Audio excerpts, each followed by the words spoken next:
Street, Part 2. You are all my children now. Freddy's Revenge. Hey everybody, welcome to the Let's Talk Movies podcast with John and David. I'm John, that's David, aka Shamrock Balls. And today here on the channel, we're going to be talking about A Nightmare on Elm Street Part 2, Freddy's Revenge. Is that correct, David? That's correct, John. So, yes, we'll be talking about the sequel, the Wes Craven's 1984 original. Yep, came out 1 year later, and I'm all ready, buddy, to assume the position. Well,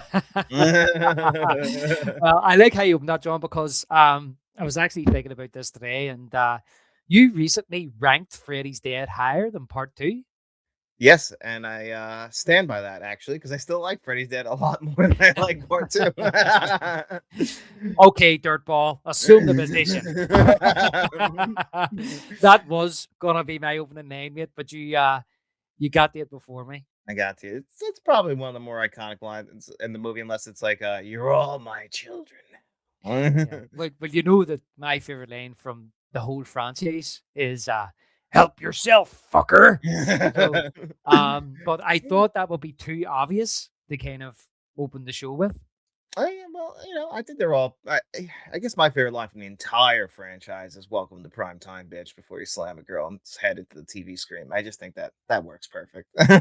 Yeah, that is one of the most famous lines, and I remember actually back a load of years ago where before like conventions were a big thing, and I had collected this Freddy glove here, I love that. do you like that? That's an older one. I've actually a better one than that. But I Really? just thought That looks like good material. yeah, it's not bad. I've had it for years. Like, it's a bit loose. The joints are a bit loose on it and stuff. But I've actually got a better one where the blades are mirrored and they look more like knives, But I just thought I'd throw this one on for the show and got this wee jumper as well, as well. I And love that. thank you very much. It's just be color coordinated, John, for the show.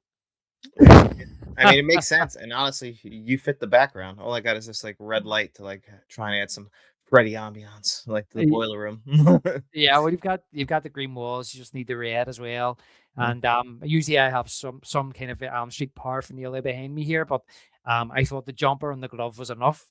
But I think so. yeah, but when years ago before conventions were a big thing, Nick, I remember that Robert England. I don't know if he still has it. He had a website where you could actually go on and order like merchandise, what he would sign and things like that.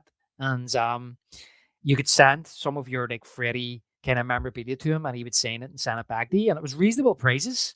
So I decided I wanted an autograph. So I actually bought an autograph from him. I think it cost me about $25. That's how much it was compared to what the prices you're paying now. And it was the picture of Freddy from Elm Street 2 holding the glove up to his face. And I really wanted him to sign it, help yourself, fucker. But I wasn't sure how that would sound when I'm reading it back to myself. So instead, I asked him to sign it from Fred Krueger, the Springwood Slasher, Robert England. So yeah, so that's another wee tidbit about my favorite line from the movie. Well, you know what? It makes sense. I know you're a bigger fan going into this movie than I am. I think you put this a lot. I think you put it at 3, if I'm correct, on the rankings.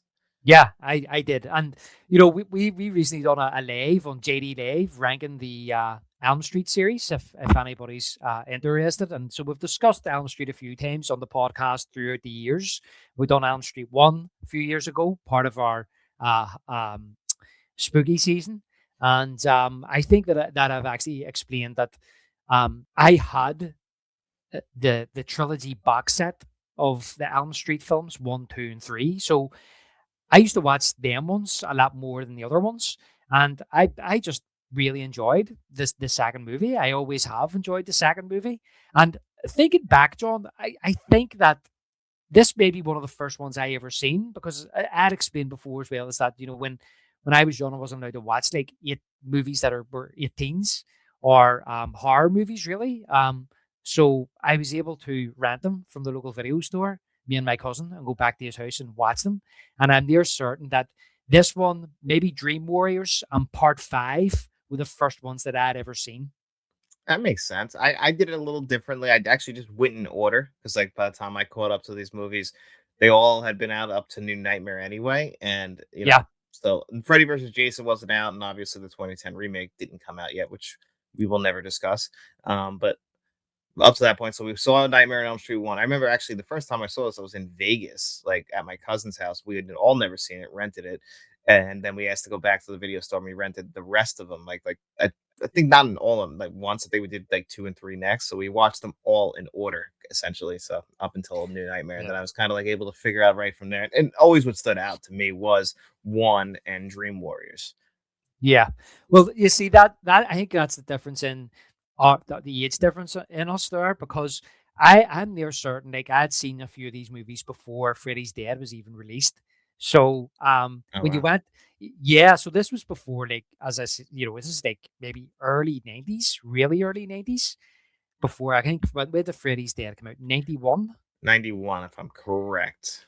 So yeah, I'm talking like really early 90s. Or maybe it was released, but it wasn't out in it wasn't out in home video yet. That's what it Because could that made be, you right? pretty young when Freddy's Dead came out because you were 10 about that point, right?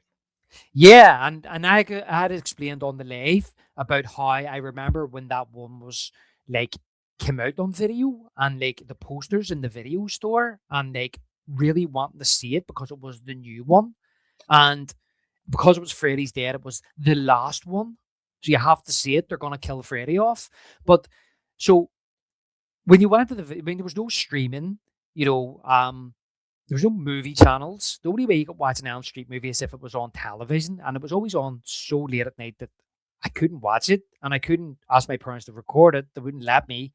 So this was our way or gateway of seeing these type of movies. But the thing was, when you went down to the video store, they mightn't have Elm Street 1. You know what I mean? You were at the mercy of what they had. And I always remember like getting in those video stores and seeing like the covers of you always like had a horror section, and seeing the covers of the VHSs, and the cover of this movie here with like Freddy standing over the bus, the artwork. Have you ever seen that artwork before? Yes, great. It's fantastic, actually. Yeah, and then lifting that off and being like, we'll rent that one. And we probably shouldn't have been allowed to rent those movies, but they rented them to us. It was like a couple of pound. We would I would stay in and overnight with my cousins. We would watch it. It was exciting. It was scary. You felt like you were doing something you shouldn't be doing. And it was just the whole fun of it. And then, being a movie fan and just buying into that whole fantasy, of falling asleep and this boogeyman coming, and then there's nothing you can do. So that was kind of my gateway into the Krueger movies, the Elm Street movies. So I'm near certain that this was one of the first ones I seen, because I remember I hadn't seen the first one yet. I definitely hadn't seen the first one, and I hadn't seen the fourth one. And as I say, Freddy's Dead wasn't out yet. So those I think were the three ones.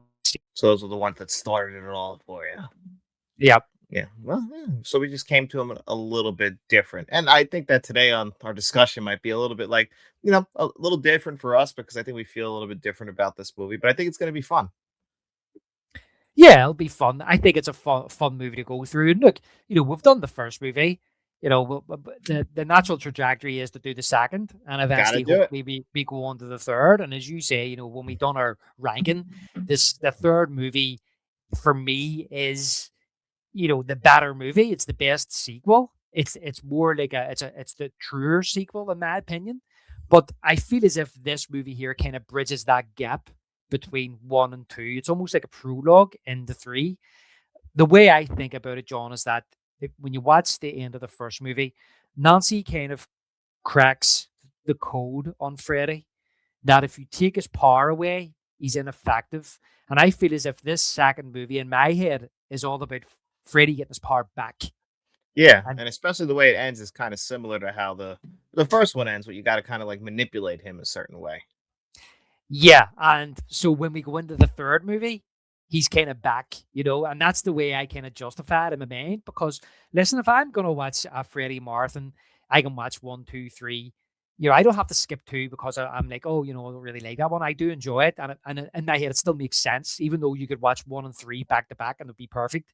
But for me, for having that VHS box set, like that those three movies as a trilogy were perfect to me. Yeah, I totally understand that and get that. I mean, I don't skip really any of them. Every year I'll watch 1 and 3, but, like, if I'm doing, like, a marathon of them, which I'll do every, like, few years, I watch them all, even the ones I really don't like, which are, like, 4 and 5. I'll Yeah. still watch them.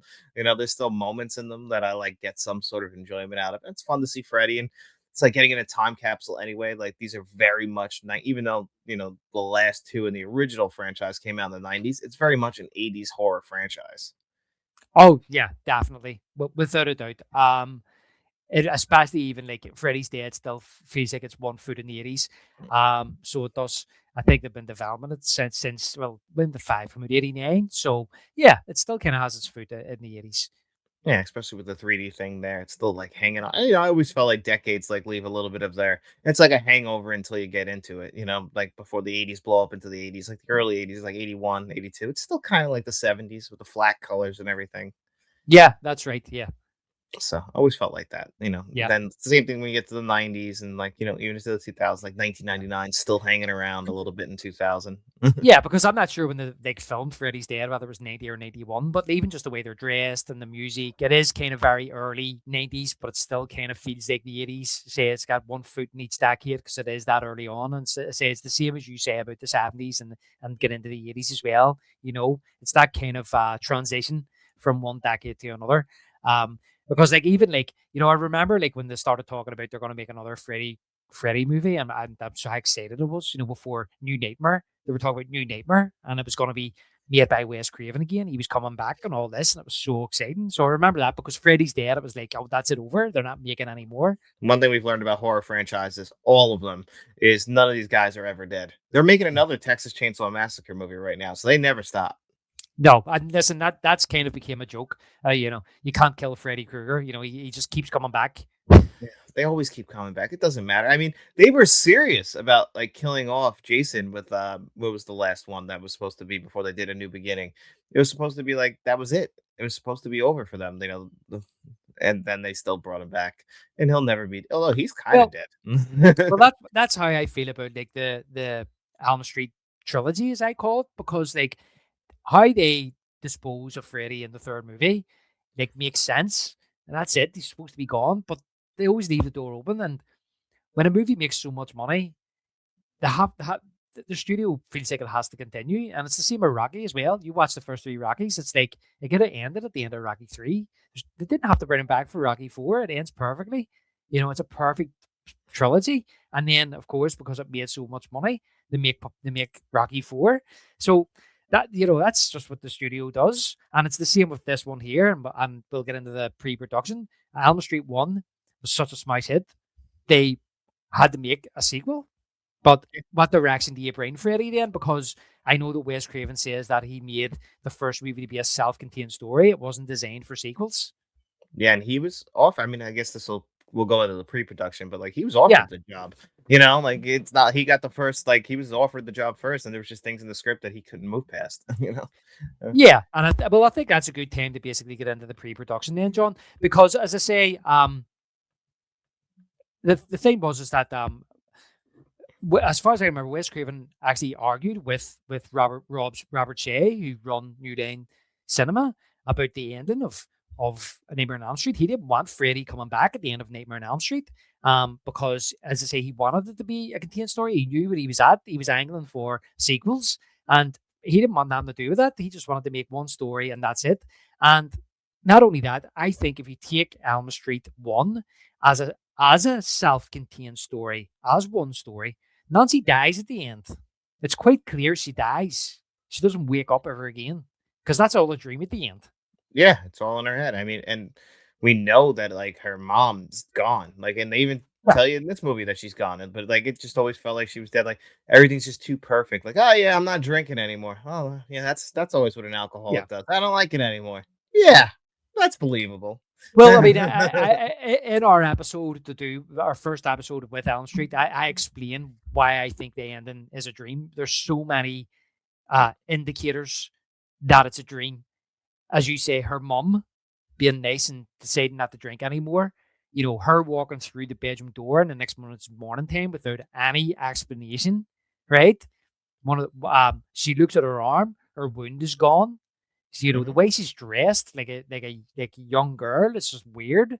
And the biggest giveaway as well is the mist. Every time there's a dream in the first movie, you see like this mist, and Yeah, it's it's the hazy. streets. He's the streets full of mist, and not only that, the car pulls up, All the and friends are all back. the friends are there, and we know that they're dead. So Mhm. the whole ending of that movie is a dream, and if you take it as one movie, she does not survive. She doesn't get out of that. She doesn't wake up again. She goes to sleep, doesn't wake again, and that's the end of that movie. However, they want sequels, so they continue the story.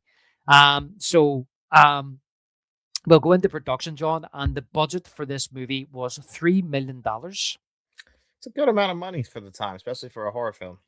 Yeah, well, I think the first one was like they made it for like just over $1 million. Yeah. Well, and that was like, and you can't blame Robert Shea for wanting to do a sequel because that was literally, they called it New Line Cinema, the house that Freddie built, because that's the movie that basically made Bob Shea a household name in New Line Cinema. So, of course, they want Mhm, to return to the well and make another movie mhm. because it's like, all right, let's do what everyone does with sequels, especially in the 80s. We'll throw some more money at it and we'll get more money back on it. Well, the era of the time, you're talking like 1985. We're in the early stages of the whole sequel phenomena, which started Hmm. in the late 70s. And of course, you've got Halloween 2, you have Psycho 2, you have, by this stage, I think we've got something like four Friday the 13th. So naturally, they're going to want to jump on that bandwagon. So New Line Cinema ordered a sequel, The Wes Craven's A Nightmare on Elm Street, once the movie became a commercial success.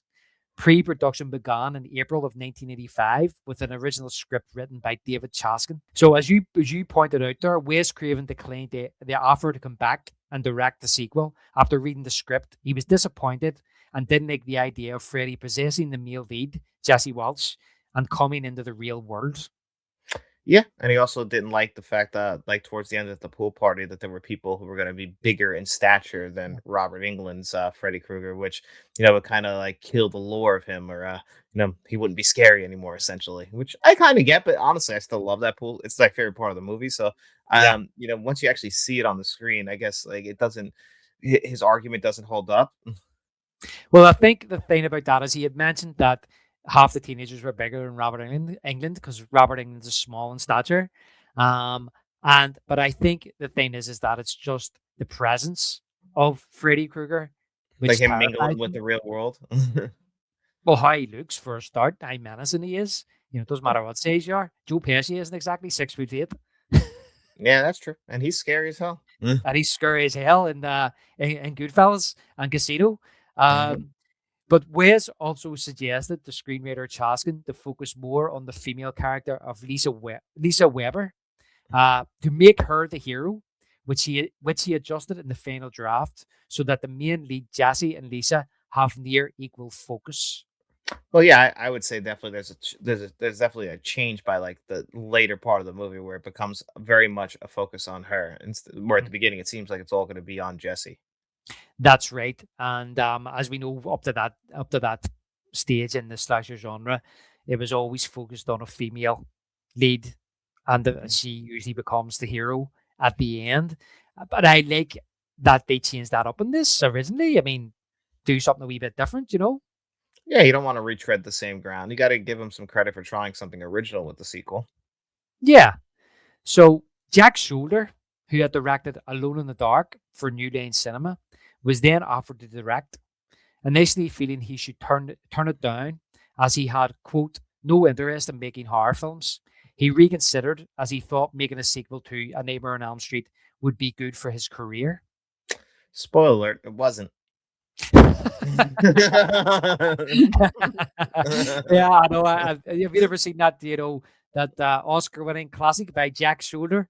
What he made after uh, uh, Neighbor on Elm Street Part 2?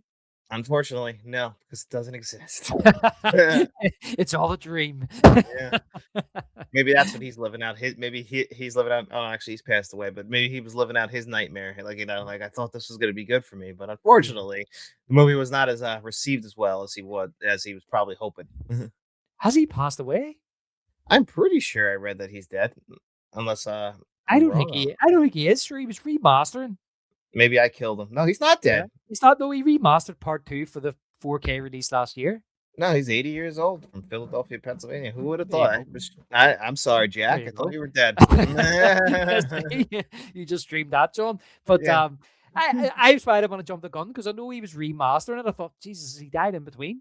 No, he's alive. I killed him. And actually, he's got a birthday coming up. It's gonna be 81, June 8th. There you go. So we apologize about that, Jack, if you're Oh, I listening. apologize, Jack. Uh, That's on me. yeah. I just assumed you were dead. Yeah. Right, okay. He's hanging out with Barry Barry Pringle. Pringle. Barry Pringle. In the Yeah. afterlife. Yeah. So I've just written down here the main cast, John. Mark Patton is Jesse Walsh.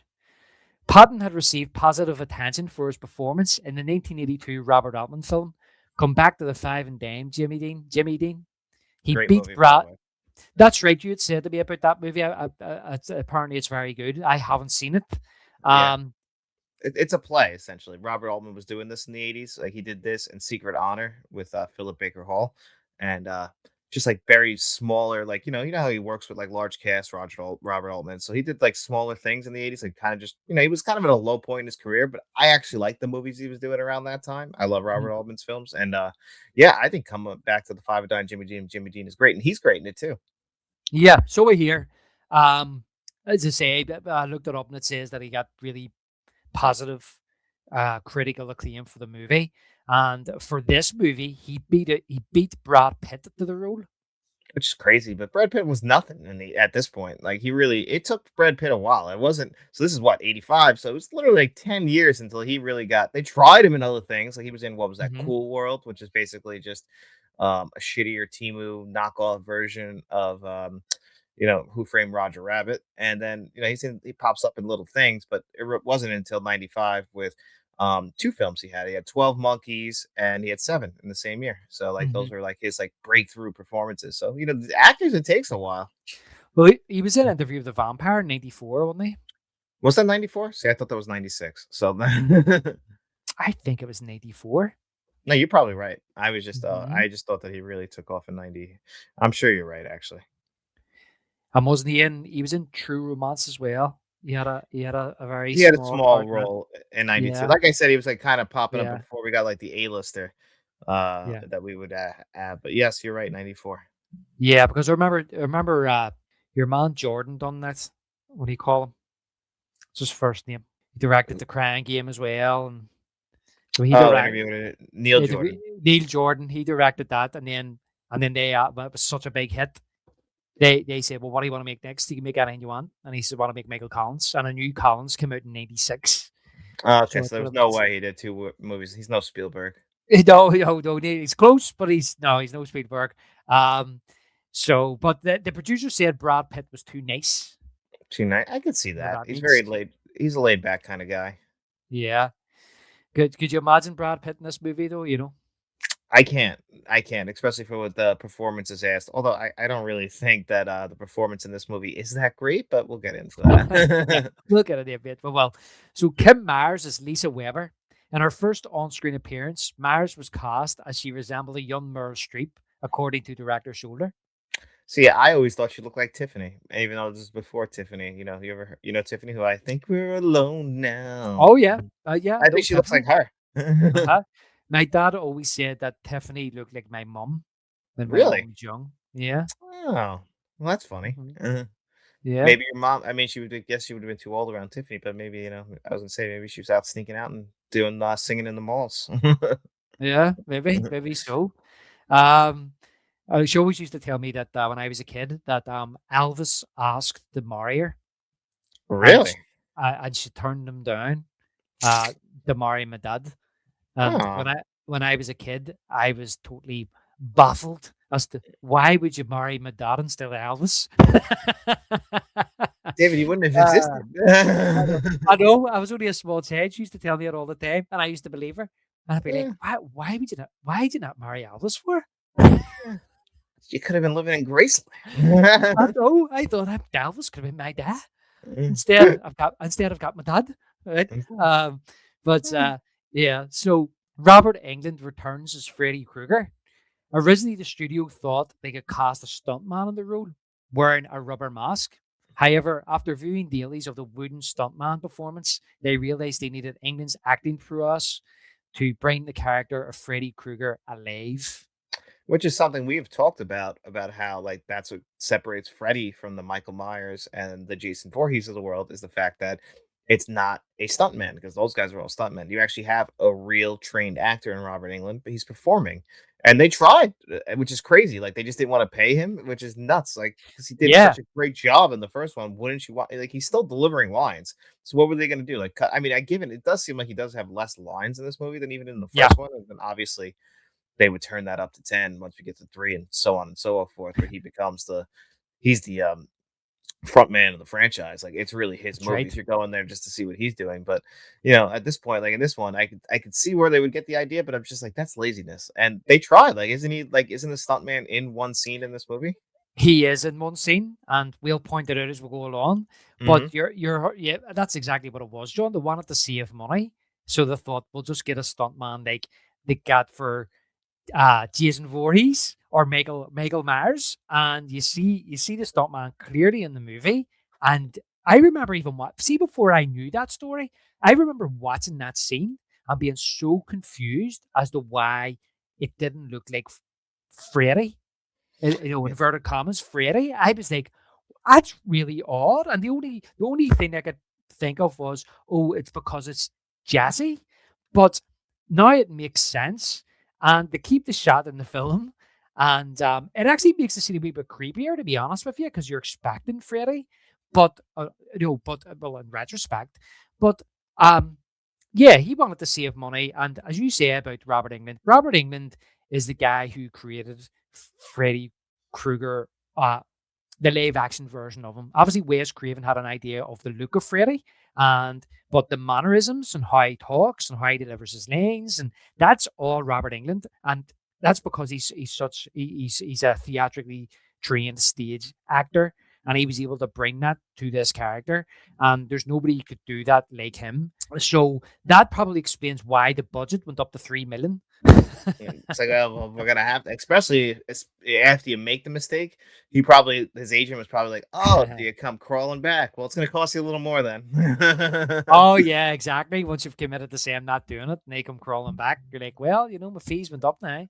Yeah, I got other people calling me. I had some other people on the hook. I was gonna go do this, but I guess. Yep, yep. But if you really want me to do it, then I'm gonna have to do it for this much. If you didn't twist my arm. Uh-huh. Twist my claw. So, principal photography began in June of 1985, and there's nothing much more to say about that. It's just I would say it was straightforward, apart from all the special effects I had to do. And the score was composed by Christopher Young. What do you Different. think about the score in this movie? I actually like it, so I was paying attention to it because I know it's a different composer, and I do like it. It's not as good as the first movie, but I still enjoy it actually. Yeah, I agree. Again, grew up watching this. Didn't think much about the scores that much, but I enjoy the score for this movie. I think it's perfect for this movie. I don't know if they brought back the original themes from the first movie. I don't know whether or not it would make this movie better, but it just suits this movie. And I feel as if this movie is like a bridge between the first and third. I'm not that bothered that they don't bring back the typical Neighbor on Elm Street themes from the original movie. You end up hearing a lot of them themes then in the third movie. Yeah, they start bringing him back, which makes a lot more sense Yeah. Uh-huh. because they're like trying to honestly undo two like that. They don't really acknowledge two ever again. They don't acknowledge too. No, they don't. And as I said in our ranking live, they mention, and I know that this isn't the intention, but in my head, they mention about one of the teenagers who was with the Dream Warriors or the teenagers in that institution committing suicide. In my mind, I believe that's Jesse. Oh, it does make sense. Another thing that makes sense is one thing that, we know that this movie, even though it comes out in 1985, it takes place in 1989. And one thing we were Yes. discussing about three is like, it's supposed to be kind of like a little bit longer in the future because even though Uh, it's like 87, because like of look at where Nancy is in her life. So you can look at it at least that part being canon in the sense that like maybe we can look at that movie as being like 1991 or something like that, or 90s, like where she's gone to school and everything and graduated college, because if you're going to be working with kids, you had to have gone through years of training to get to that point.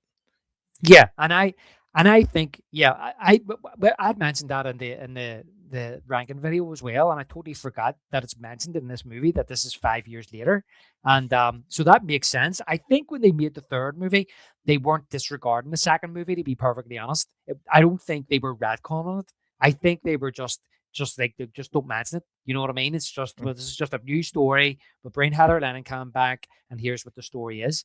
I just because I do obviously it has to be set sometime in the future for her to be in that job. Exactly, like because it just only makes sense. It just Yeah. only makes sense. So distributed by New Line Cinema, John. Neighbor on Elm Street Part Two, Freddy's Revenge, was released on November 1st, 1985. Such a quick turnaround to start in April and be out in November. Ridiculous, especially after like the first movie just came out. It's just like strike while the iron's hot, you know. But you wonder if like they would have put out a better product if they would have just sat on it a little longer. But that just wasn't of the time, you know. Yeah. Well, this is what happens with this franchise. They end up nearly releasing one a year. And I think that's Hmm. why the quality dipped so much because they spent, they didn't have time to kind of spend on fleshing out really good stories. And of course, I think the third movie had quality people working on it. You had the likes of Wes Craven, you had Frank Darabont, you had Chuck Russell. Um, Yeah, but 2 years. 2 years between 85 to 87. Hmm. And it's really funny that I believe that part one was released in the UK in like August of 1985. So this one actually came out a few months after it was released. The original was released in the UK. That's crazy. I mean, it was just such a different time with that. UK, I always noticed like when that was always one thing I was like looking at like when I was younger was like how much longer it took to get around the world for a movie. Like now everything is the same day no matter what. Yeah, yeah, that's right. And as I explained before about, us over here getting like pirated copies from America. We've got a pirated copy. Oh, it's not out here yet. We'll watch it. And the the actual like, copy was bloody awful. But it's the only way you can do it. Yeah, that's right. That was our legal streaming back then. Yeah. Getting a pirated VHS. And had to work. And had to work. Uh, so time to get into the movie, John, I think. Let's get into it, baby. Let's get into it. So runtime 87 minutes. Quick in and out movie like horror movies were that time. Oh yeah, good 90 minutes. So we start off with the logo, which is from New Lane Cinema. It's flickering on the screen. Yeah, it's not the New Line logo I think of, but that definitely fits it, especially after the first film. This was still the logo. I always still think of the, blue and black one. Yeah, that's the one that I think of. I'm more familiar with, but that flickering one, when I see it, gives me nostalgia of the Elm Street movies, of course. Oh yeah, they fit Yeah, the Elm Street franchise films. yeah, and we see it in the yellow school bus coming down a street, and then a nightmare scratches into the screen in red, like stab wounds. You hear the scratches. It's like blades going along metal. And then on Elm Street in bold white font below it. And then it comes up in part two. And then Freddy's Revenge jumps onto the screen in a metallic blue bold font. So it's very odd. You're having three different styles for the Yeah, title. yeah. You know what this felt like to me? Somebody who just discovered graphics, like really excited to play around with them. Like I'm gonna do this. It's gonna look bold. It's gonna stand out. Things I kind of still get excited for. But I'm an amateur. Like these are professionals. But it's just like we can do this, so let's do it. Yeah, I just find it very odd because if you look at the font for the original movie, it has a particular um, font, right? And I really like that one on the first movie. And then the font you have up on the thumbnail behind us, that's like the standard font they started using for the movies they're on out. Yeah, Um, they tried to make it all uniform. yeah, so I find it odd that obviously maybe that hadn't been created yet by the time they were putting that font on the movie, but it's just like I like the slicing, but it's just very odd that, that it comes up three different fonts in the space of a few seconds. It's very jarring.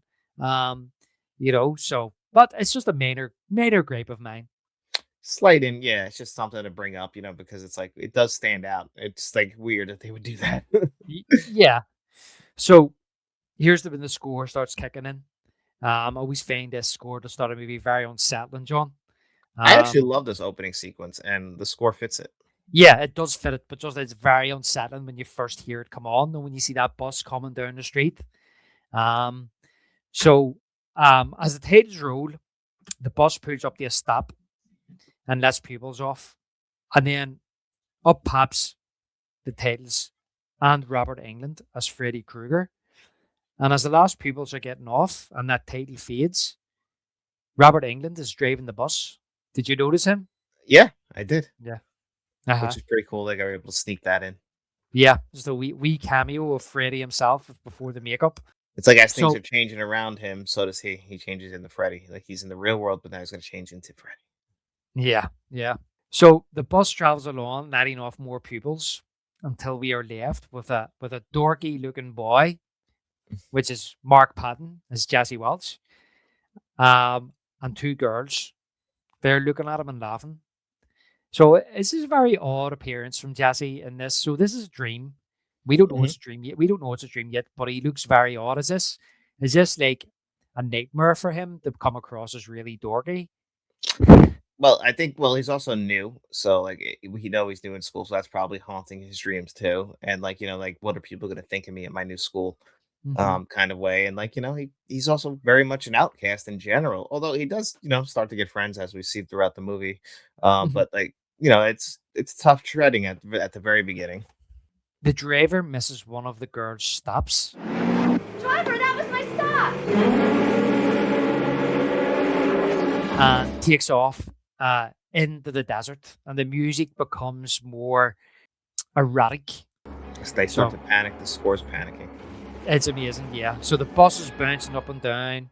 I noticed, like, you see, there's a sticker on the dashboard that says "Body Love," and there's like a a hand on it.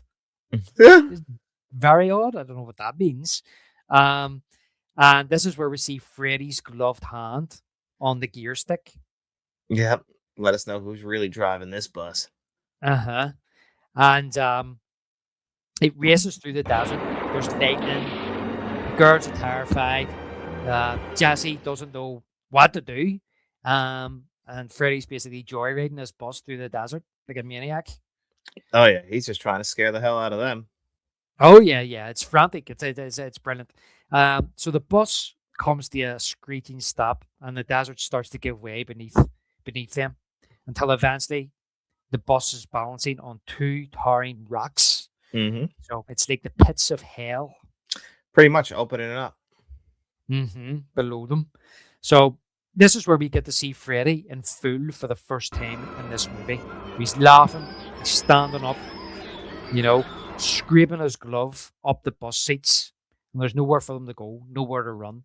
Something else to point out too, John, is this is the first time we see Freddy with the jumper, which actually has the stripes on the arms as well. Yeah, this is one that they would carry going forward, which is different from the one from the first one. Yeah, and apparently there's been no explanation for that. Yeah, I guess I don't know. Like, what were they thinking on the set? Did they have a different costume designer? Did they feel like was there even really much thought put into it, or did they not put the thought into it until they got the third one to have some continuity? I'm not sure. Yeah. But one thing I would say is that the makeup on Freddy is a lot better than the first movie. The makeup is very good, and it's much better than when they get late in the franchise where it just doesn't even look like he's been burned already. It just looks like fucking a mask, it gets really fucking cartoony and stupid by then. But at this point, it does look like at least somebody who's been in a fire. Yeah, well, he looks like he's wrapping bubble gum. That's a good way to put it. But this here, yeah, it's like they said they made his makeup more witch-like with a hook nose and the cheekbones and stuff like that. And this is the only movie as well. I think he's wearing like brown contact lenses as well.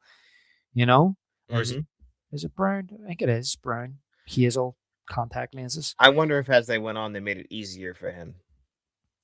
Yeah, I'm thinking that so he wouldn't be as long in the makeup chair. Yeah. Like, like I'm the star. I don't want to be doing this all the time. But at this point, it's like, you still got to be in it because this is some of the best makeup in the franchise in this movie. Oh yeah, I mean, there's fans that say this is the best portrayal of Freddy. Well, he's scary the whole here. franchise. He's still scary. Like, it's a little bit of a carryover from one, but he is scary in this movie. Yeah, he's very dark. It's very menacing. I would say it's this, and I think I mentioned before is like this and the first one. is the scariest he's ever been. He runs his glove along the metal roof and screeching, and just as he's about to slouch, we cut to someone cutting tomatoes on a chopping board. I need to ask, although you've already mentioned, was that the best scene in the movie? It's either that or the pool scene. Those are my two favorite scenes. Yeah, I feel as if that opening scene could be the best scene in the whole movie. We've It- peaked already. yeah, unfortunately. It's a great opening sequence, though. I love the way it's shot. I love watching the bus go through the desert. I love the pits of hell opening up. Freddy's scary. I like all that. So it Yeah, opens very, very well. yeah, it's a great opening, mate. It's a great opening. It got a great dreamy quality to it as well. Hmm. When you realize, oh, this is a dream. When it first starts opening. Yeah, because honestly, for the rest of the movies, the dream sequences kind of blend with reality, and you're not even sure Mm. some of the time if it's a dream or not. Yeah, yeah. I do know. I like that to a point because the first movie done that too. Hmm. But then it was a dream, and then the person woke up There to was dead reality. giveaways that it was a dream, though. Like in the first one, like there's leaves flying around the school. Like we're not 100% sure Yes. if she'd be like, huh. And there's like you said, the white haze. It's like, okay, I could tell that this is a dream. And this one, you're like, is this a dream? Like I like, especially like in the middle of the movie, we'll get into it. I'm like, I'm not Yeah. 100% sure if that's a dream or like what parts of it is a dream. Yeah, and I think that's what's great about and so smart about the first movie is because by the time you get to the end, and I think it's obvious to me the whole end of the movie is a dream, and by that stage everybody's guessing or thinking it's not, and I Yeah, think that's smart because I think the filmmaker, I think Craven has tricked everybody. yeah, exactly. He's fooling. He's tricked everybody. He's brought you into the dream, and you can't get out of it because that's how the film ends. Yeah, you're all stuck with me. Back to this movie. It's a middle-aged woman um, cutting the tomato. She brings it to the dining table with a middle-aged man with glasses and a young girl. So this is the Welsh family. We've got Clw Gallagher as Ken Welch. We have Hope Lang as Cheryl Welch, his wife, and we have their daughter. She looks to be about 10 or 11 years of age. Angie. I was gonna say I felt like the parents, they are your classic 1980s middle class family. The mom though, that haircut kills me. Is she like just got like the D Wallace haircut from ET? It's ridiculous, man. I don't know. She has a very similar haircut to her husband. There's one point when they're standing next to each other, and hers is like swipe left, and his is like swipe right. And I'm like, "What, you guys go to the same barber?" See, I was going to ask you, is this, the typical suburban American family? You see, every morning they get up, they're sitting at the breakfast table, they've got the freshly squeezed orange juice, the eggs, do you know what I mean? The cereal on the table, everybody sits around, he's reading the newspaper. I don't know, like I just find that morning times aren't usually like that. It's usually like a rush to get out the door and This get to isn't work. how this is how it's portrayed in film, but this is definitely not my experience. I can tell you that for 100% because when I was growing up, obviously my parents are divorced, so there was no way they were sharing a table. But like my mom didn't even get up with us, so there was nothing. It was me pouring cereal for myself every morning, and that was it, and going to school Yeah, yeah, alone. oh yeah. Yeah, yeah, that's right. Yeah, I mean, like my parents were away to work by the time I was going to school, so it was a case of get yourself sorted and get to school, and then at the weekends on a Saturday they were away shopping.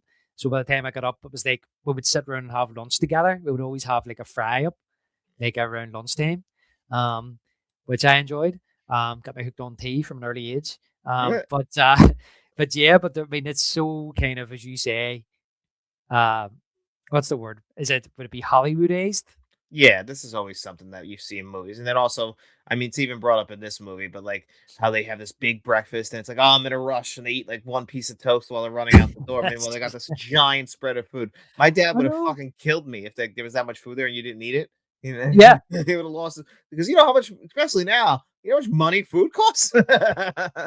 I can tell you as a father myself, those frustrations that I used to give my parents from not eating my dinner, I'm having those frustrations now sometimes when I make something and Yeah, it's like not completely ate. It's like, why did I not eat your dinner for? yeah, exactly. Good food, you know?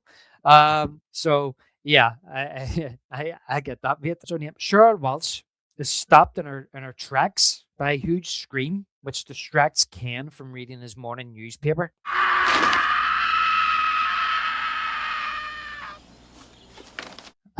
See on the newspaper, he's like, And obviously, you guys all know who it is. Yep. At this stage, they know. Angie says, "Mommy, why can't Jesse wake like everybody else?" And she goes, "He's just having a bad dream." So this is something that has possibly been happening for a few days now, I would say. And because they've just moved into this house, this is Nancy Thompson's old house. They have moved into it, and as we see here, we cut to Jesse sitting up in bed, topless, sweating like he's been in a sauna, boxes all over the bedroom, so he hasn't even unpacked yet. And we cut back to the kitchen, and Cheryl, aka Mom, I'm just going to call her Mom for the rest of this podcast, John, is making eggs. Jesse comes in, and Ken, his dad, instructs him to unpack his room by tonight, young man.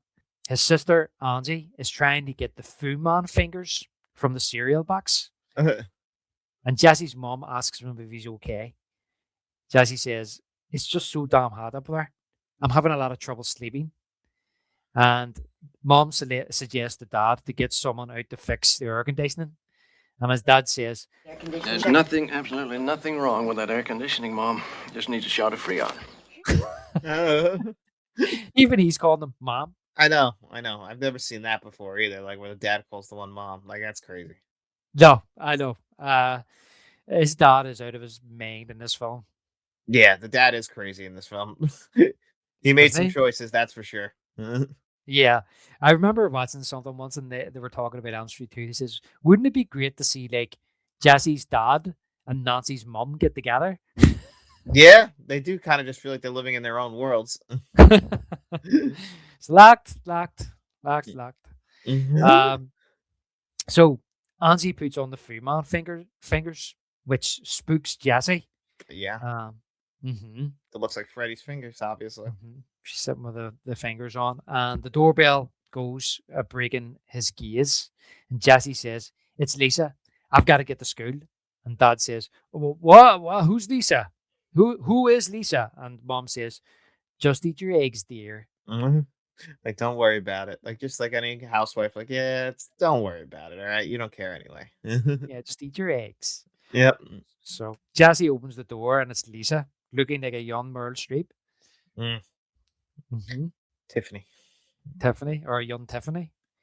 Um, Cut to them in his car, uh, and Jesse pushes a button, and the engine starts. Lisa says, "Don't you ever use a key? Somebody could steal your car." And Jesse says, "The deadly dinosaur?" Uh-huh. Yeah, his line delivery in a lot of these scenes, not great. Why does he call his car the deadly dinosaur? I guess because it's old. I think it's from like the 60s and it's, a piece of shit.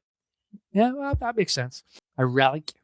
It is a relic. I mean, it doesn't look great, but hey, it's a convertible. Mm-hmm. It's a classic. It's a classic. I actually quite, I actually quite like the car, to be honest with you, though. Yeah, I mean, I'm not a big fan of convertibles personally. No. No, I don't like that fucking thing in the sky. I know what you're talking about. The sun. I was The thinking, sun. what's he talking about? The thing in the sky. I That was like, ball oh, of fire that's trying to that's- kill me all the time. yeah. It's a John. No, you that wouldn't suit you, mate. That wouldn't suit you. No. So it wouldn't. Uh-huh. No, I'm not even a big fan of sunroofs, so Cars even have sunroofs anymore. I don't know. I haven't bought a car in a long time. I got my last car that I have now almost 10 years ago. Yeah, I don't even think. Maybe they do. I never paid attention to it. Mhm.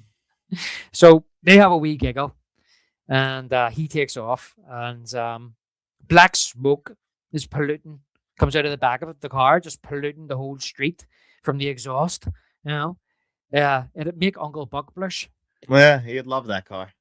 Oh, I. So next scene, Jesse is playing baseball. We see Robert Rustler as Ron Grady. Mm-hmm. Oh, Grady. I think he has to be one of my favorite characters in this film.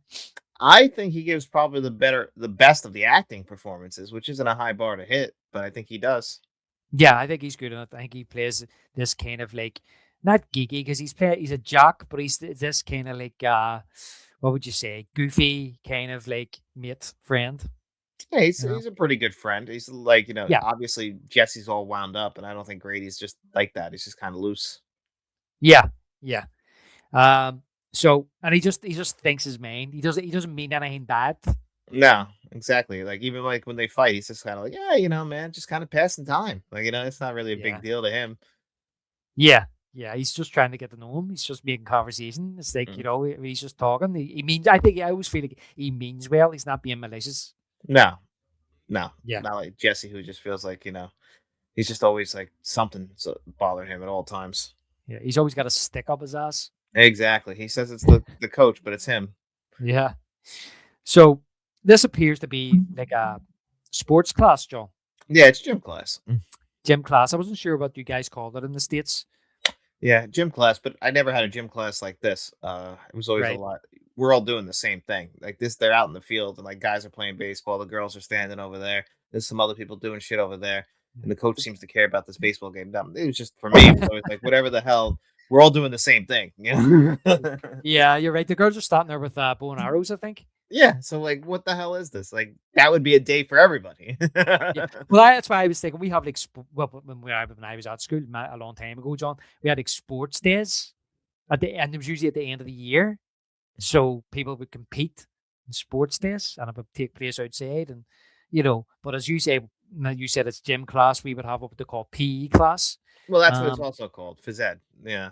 yeah, and it was like as you say, it was just your class, and you maybe went into like the basketball court, and you's all Hmm. done the same thing, whatever it was. Or maybe I remember like in primary school, them bringing us swimming to the local leisure center. You know what I mean? That all Uh huh. depended if the school had a pool. My school I went to one school for 1 year that did have a pool, but the regular high school that I went to for the most part was didn't have a pool, so we didn't do swimming. Yeah. But we used to have a thing called, and it just came back, called the physical fitness test, where you had to do certain things that every year, every high schooler had to take and like run the mile in a certain amount of time, do a certain amount of chin ups and push ups. It was all bullshit anyway. Yeah. Like the beep test. Pretty much. Yeah, the beep test. Yeah, as I say, none of the schools I went to had a pool, but our local leisure centre we could go to. But I don't ever remember going in secondary school. It was only in primary school we went to the local leisure centre. But yeah, so that I wasn't sure if this is like sports day or is this normal? You know what I mean? No, it's gym class, like 100%. It's phys ed, that the way that they're changing in the locker room after. That's like, we had that. I remember I had that in like 1 year. I had it in what was called zero period, where if you were a freshman in high school, you had to go to it, and it was before school even started, so you had to actually be there earlier for it. So you had to go through the rest of the fucking day after you went to gym. So after running around all day and sweaty and shit, it Oh, was yeah. I ridiculous. know. Like they had showers and stuff in our school and things like that. But look, I'll be honest, I wasn't very sporty. I wasn't very good at it. And I always felt uncomfortable. So, and I would even feel even more uncomfortable if I had a coach like Snyder running about the Yeah, place. I never had a teacher like that. So Assume the position, John. yeah, making them do push-ups and everything for a certain amount of time. Mikey, that never happened. uh Abuse. But Okay. so yeah, so Lisa is there with her friend Carrie, Mm. and she asks, "So you getting any yet, Lisa?" Huh? And Lisa says, "Carrie, he's my ride to school, okay?" But Jesse is distracted and gets hit on the head with a baseball. The coach struts over. So as I said, uh, this is our introduction to Coach Shader. Or no, Snyder, not Shader, Mason Roy Shader. uh, uh, Coach Snyder, played by Marshall Bell. Not too familiar Um, with him other than this. I looked him up briefly. He was in Total Recall, and he was You know in, what? I have seen him in Total. I know exactly who he is in Total Recall. yeah, And he played Kato or he has the guy on his chest. Baby. Yeah, Yeah, yeah, it's him. that's him. Yeah, He has the bad guy. Well, I guess it actually turns out to be a good guy, but yeah, he has the thing growing out of his chest. yeah, Stomach. he gets killed. He's leader of the rebels Yep. against, right, and they're framing them as the bad guys because they're the rebels, but and then he gets killed. But he's also in another high profile movie. Is it True Lies or something like that? He's in another high profile film as well. Hmm. And I was like, oh, that's who he is. Yeah, he says, "Are you okay? Well, pay attention next time."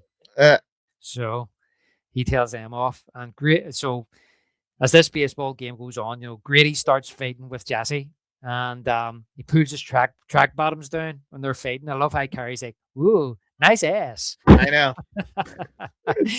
and Lisa's not amused. You see Lisa kind of looking at her, But Snyder then approaches. You hear somebody saying, "Here comes Snyder! Watch out!" And Snyder, Snyder comes over. He's like, "Get out of my way! Move it! Okay, dirt balls, assume the position." And that's it. And they just got to go do push-ups now until he says stop, essentially.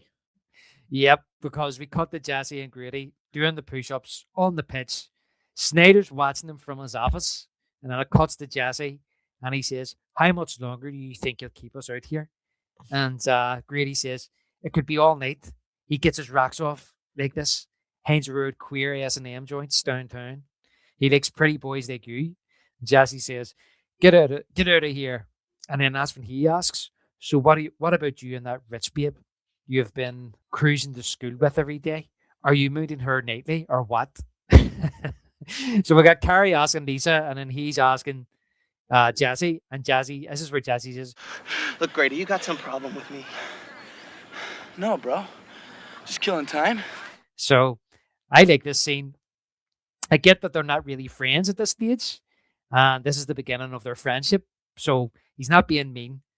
He's just, as I said earlier, there, he's just making conversation, trying to get to know this new kid. Yeah, exactly. And then this is where we find out a lot about Snyder, who I think definitely is a gay guy, hanging out Yeah, at queer bars and everything like that, and all the shit with him and what he's doing now. Jesse, I don't know yet. Like at this point in the movie, you don't know. It seems but you like see, he seems like he's a straight guy just based on the fact that the way he feels about with Lisa and how Lisa feels about him. It's kind of like hinting at a new romance. yeah, well, he's excited that Lisa has arrived for him to give her a lift to school. And then how he gets hit in the head with a baseball was she distracts him because he's looking at her and smiling. He's kind of showing off. You know, I mean, standing there kind of posing for her, like, look at me. Lisa is obviously interested in him because you can see how, she feels that Carrie's being intrusive. And when Carrie says about his backside, she seems annoyed about that. And even when Grady suggests he likes pretty boys like you, like Jesse's almost offended by that. Now you could argue that he's covering something up as things Yeah, go on. That's what people perceive. But he's like, get out of here. You're filling me full of crap. I don't believe you. He thinks he's waiting him up. He doesn't know Grady. I know Grady is hit him with a baseball and then get into a fight with him. So that's why I feel as if they're not friends at this stage. This is the beginning of their friendship. And yeah, they're giving us a wee bit of exposition there about Snyder setting things up for later. And he comes out of his office and he's passing and he says, "Okay, dirt balls, hit the shower." yeah, because he already has hit the showers and changed his clothes. I don't know if you noticed that. Right. Okay. Yeah. Yeah, Yeah. With all the other people's probably. probably for what he's into. Yeah. Yeah. So we cut to Grady and Jesse getting dressed in the locker room. And Grady asks, "Does Jesse live around here?" See, so he's trying to get to know him. He says he tells him his parents just bought a house on Elm Street. And Grady says, "You telling me you moved into that big white house with the bars in the windows?" And he says, "Yeah, what about it?" And I love how he says, "Shit, tell your old man he's a real chump." Yeah, Ah! even he knows what his dad's like and he hasn't even met him. And his dad does seem like the kind of guy like to get a smoking deal, and like even if he was warned, like fuck it, what's the worst that happens? Yeah.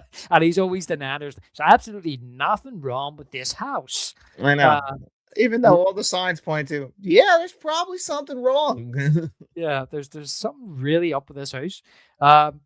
So Jesse starts getting annoyed, as I said. He's like, he doesn't know why not to trust Grady at this stage. He's like, "What are you talking about now, Grady?" And Grady says, "Some chick was locked in there by her mum and she went crazy. She watched her boyfriend get butchered across the street by some maniac." And Jesse says, "You're full of shit, Grady." I love their relationship.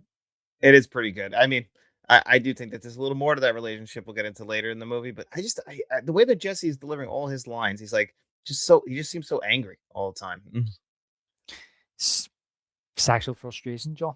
Exactly. I think that's it. But just the frustration in general. But even so, it's like the performance. It's like a little like off-putting. Just like like the way that he chooses it. It just always feels like he's got like there's like a stick up his ass at all times.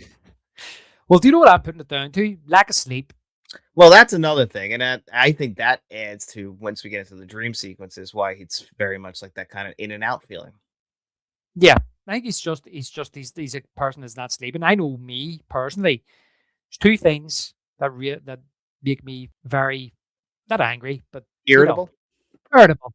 It's lack of sleep, lack of food, and if I have Mm. both, and both of them are a deadly combination. I'll know to avoid you after you've had 3 hours of sleep and haven't eaten all day. Yep, 100%. I have no tolerance whatsoever. You know. Fair enough. I respect that. Yeah. So I'm putting it down to that. He's lack of sleep. So that night, Jesse can't sleep Mhm. in his boiling bedroom. He gets up and goes to the kitchen.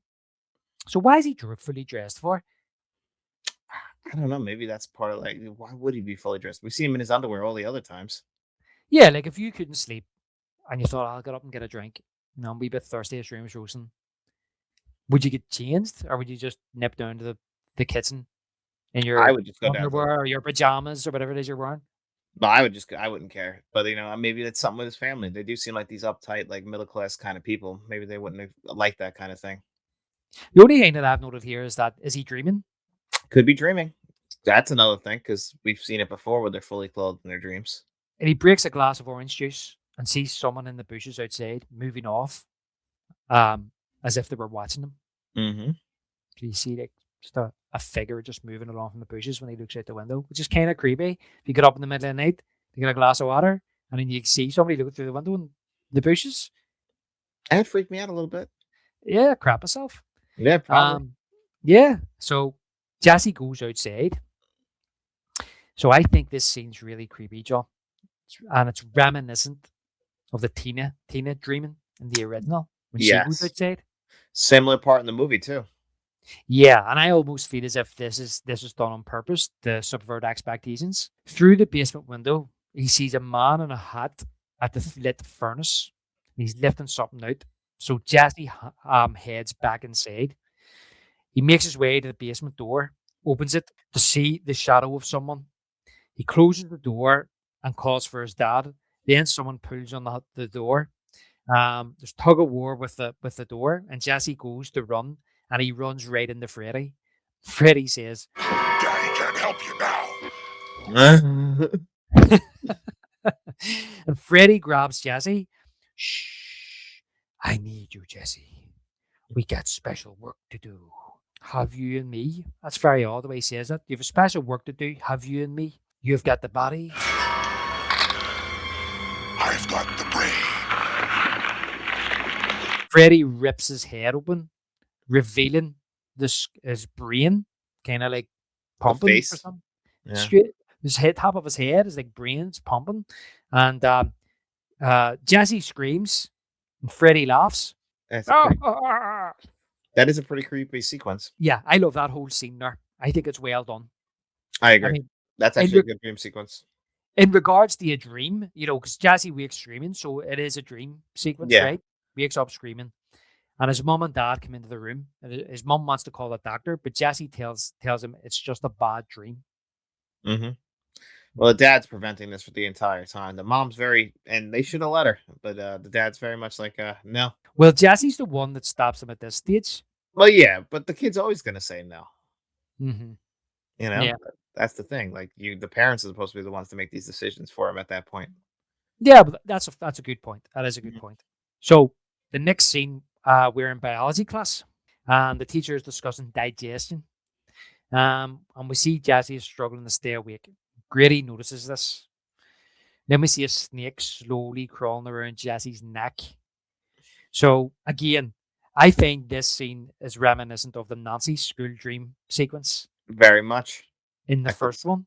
I thought the So same thing.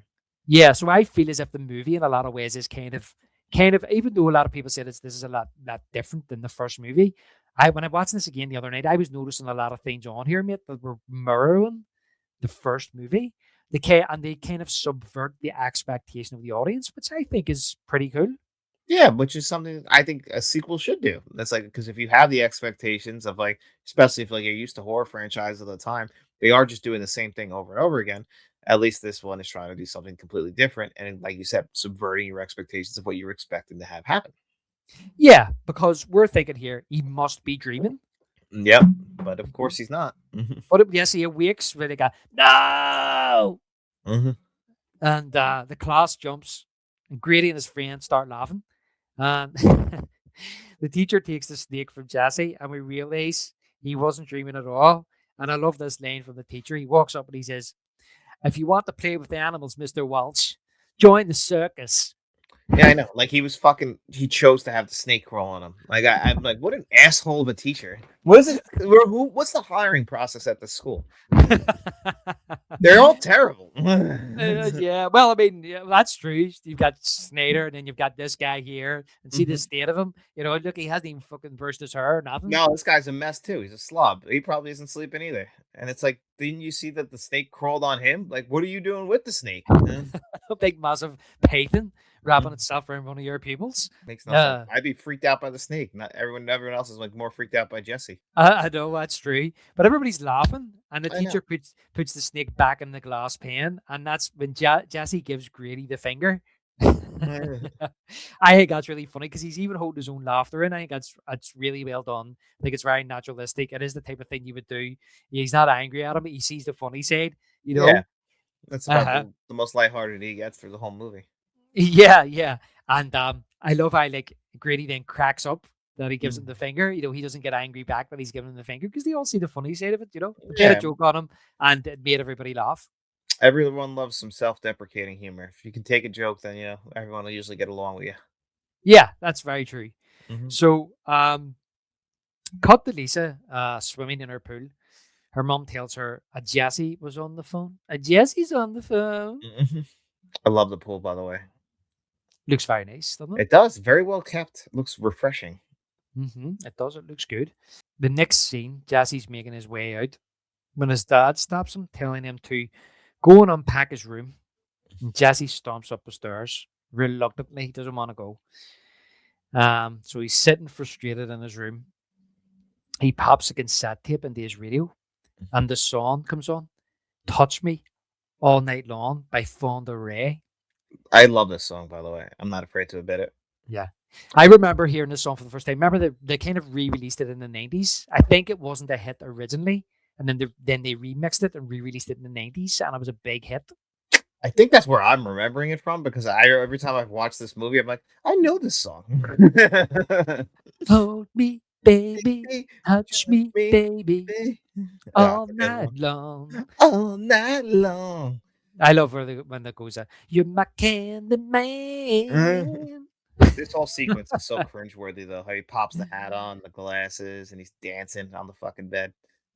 Yeah, well, like Jesse starts emptying the boxes into his drawers with no care or thought. And he points to it, and he's like, How do you like that, Dad? he's having, he's getting back at his dad. He reminds me of Millhouse and freaking in The Simpsons a little bit in that sequence when he's in the fighter jet, like, take that, Mom, take that, Dad. Yeah. But he puts, as you say, he puts the shades on, clicks his fingers, baseball cap on, clicks again, starts bumming his drawer closed, and then he lifts a toy pop gun, pretends it's a mic, and starts dancing, jumps on the bed, puts the pop gun on his groin, and is grinding. And just as his mom comes in with Lisa, he pops the cork and jumps off the bed. Jesse, touch me all night long. Yeah, like he just came. Like, yeah. Yeah, he just like thrusts into the air, Yeah. pops the cork, and then jumps off. And all his mom can say is, "I'll leave you two alone." Yeah. My man would be, "What are you doing? Get out of the house." If I was my son and my dad and I was the dad and I walked in, I'd be like, what the fuck was that? Yeah. He stands. We there gotta with go a have a talk. now. Yeah, my mum wouldn't just say, "I'll leave you alone. My son must be horny. I'll leave Yeah. the two of you to it." Well, one thing I gotta say is that my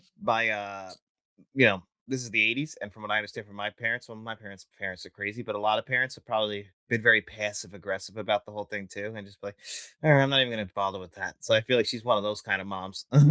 Oh yeah, yeah, yeah, yeah. That's very true. That is true, Yeah, and it's not, and it's like, what is he, 17 or whatever, So yeah. My dad graduated high school in 1984. My mom in 87. So they're right in that high school age of these people. what age are you when you graduate, John? 18 in the United States. It's 18. Yeah. Mhm. Yeah, I Okay. think you've said it's 16 over there. Well, 16 you can legally leave school, but if Oh, you okay. if you want to stay on for further education, you can do another 2 years till you're 18, and then from 18, if you pass your exams, then you can move on to university. We have grades 1 through 12, and then 12th grades when you would graduate. Yeah. I'm trying to think. I think I can't remember. It's been that long. But they changed kind of the grades when I was in the school. Because when you Uh, went to the secondary school, you done 5 years in the secondary school. So it was first year, second year, third year, fourth year, fifth year. But when we got the fourth year, they changed it to the same kind of what you're saying there. So it might have been 11th and 12th. I can't remember. But you leave school legally you can leave when you're 16. So you don't have to stay on. Plus, you have to get the grades to stay on. If you don't get the grades, they might not just stay on. They might say nope. You know what I mean? mm, Um, so if you have to apply to stay in something, you just have to. You have to apply to do what they call sixth form, and I think it's like 2 years of sixth form. It's like upper form. I think it's lower sixth, upper sixth. That's what I'm saying. 1, 2, 3, 4, 5, lower sixth, upper sixth, and they changed it. I can't remember even what it is now. And then from there, you have to get the grades. You have to decide, well, am I leaving at 18? What am I going to do? Am I going to go to tech, or am I going to try to get into university? So it all depends what grades you get. But I just wanted to go to work. I just wanted to work. So yeah, I you left can't when I was really 16. do nothing without a high school diploma now. So it's almost impossible for you to actually do that. Yeah. Even have like you could legally leave school at a certain once you're 17, I believe, but it's a bad idea. Like because you got nothing. Like you're gonna like, oh, you Yeah. dropped out of high school, huh? Like that's like the bare minimum of education. It's like you So gotta is get that where, like, see, when I watch movies set in America and they talk about like high school dropout, is that what they mean? Like you yeah, you didn't dropped get out? you didn't finish high school. Yeah, that's because that's the Yeah. bare that's like that's a bad thing considered here. Like if you didn't finish high school, it's like come on, that's the simplest task you can do. Like they're gonna make you gotta have like when you have all of your job applications, they're gonna say education. Like most people, 99% of people should write high school education and like have Yeah. so that's why. Yeah. Well, that's what I'm saying. Like myself, I do have a school education because it finishes at 16. As I say, you don't have to stay on. Yeah, no, like most people, it's You know. encouraged. Like if you want to leave, sure, but it's like good luck getting a job.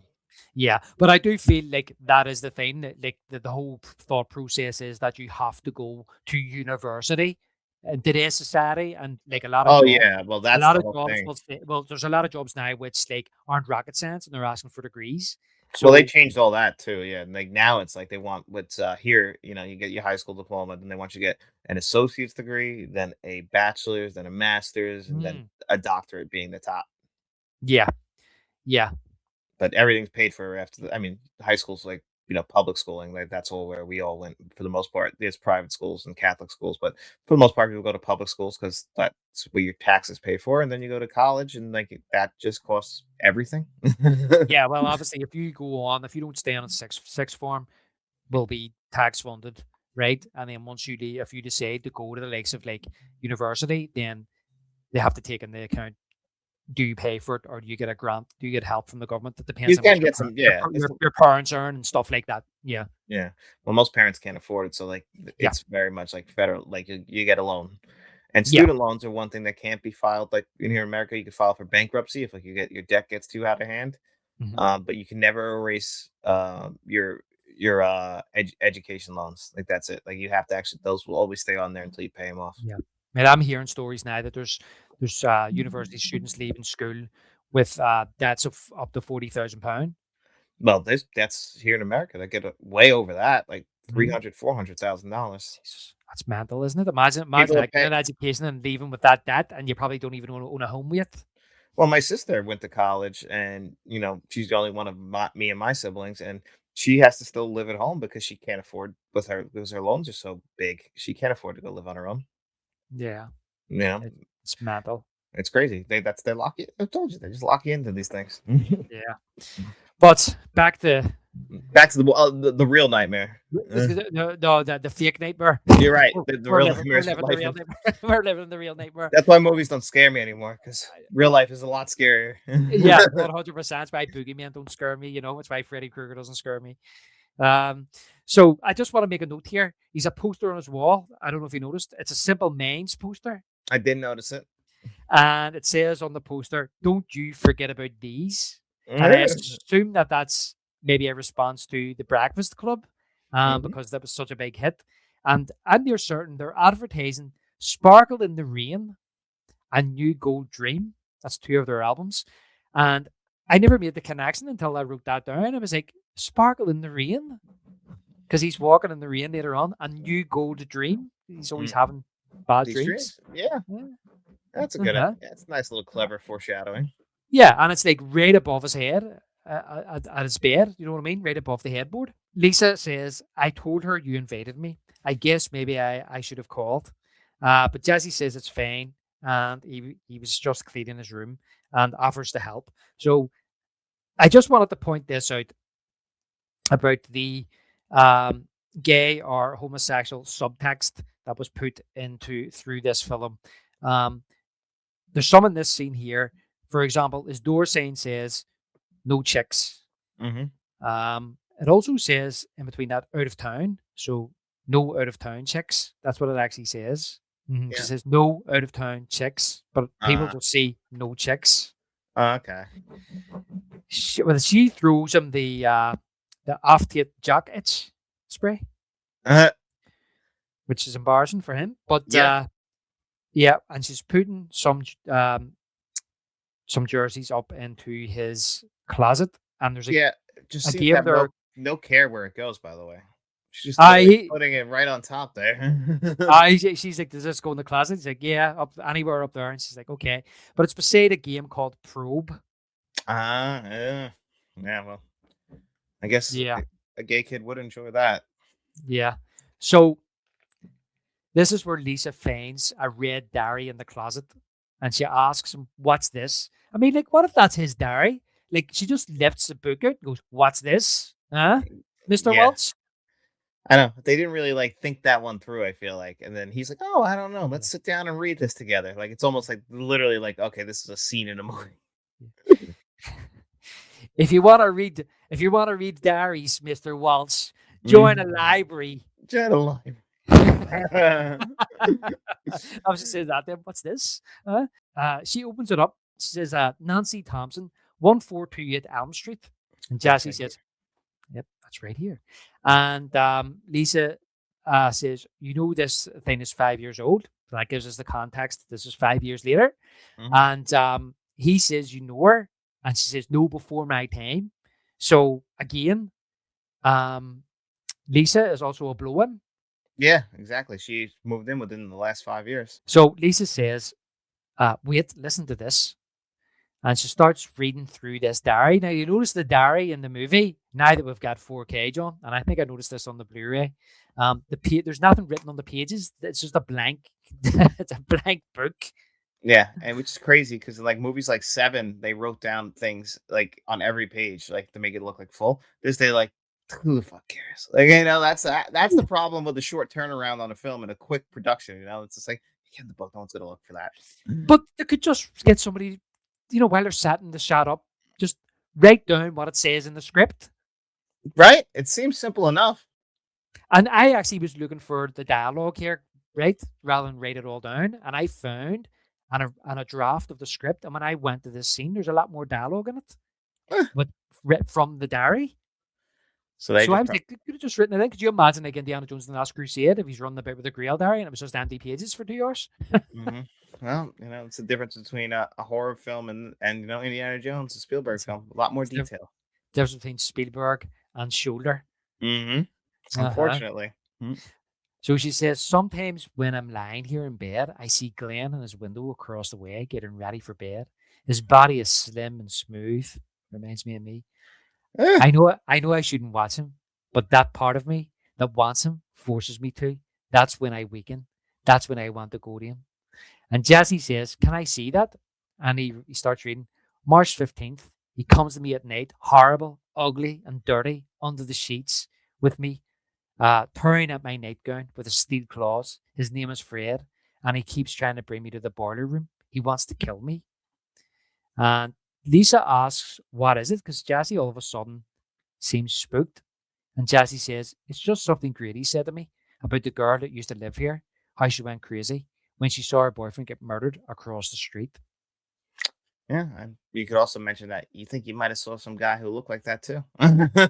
Yeah, he's in my dream. So look, this is great. This is what I love how this directly ties the sequel into the original.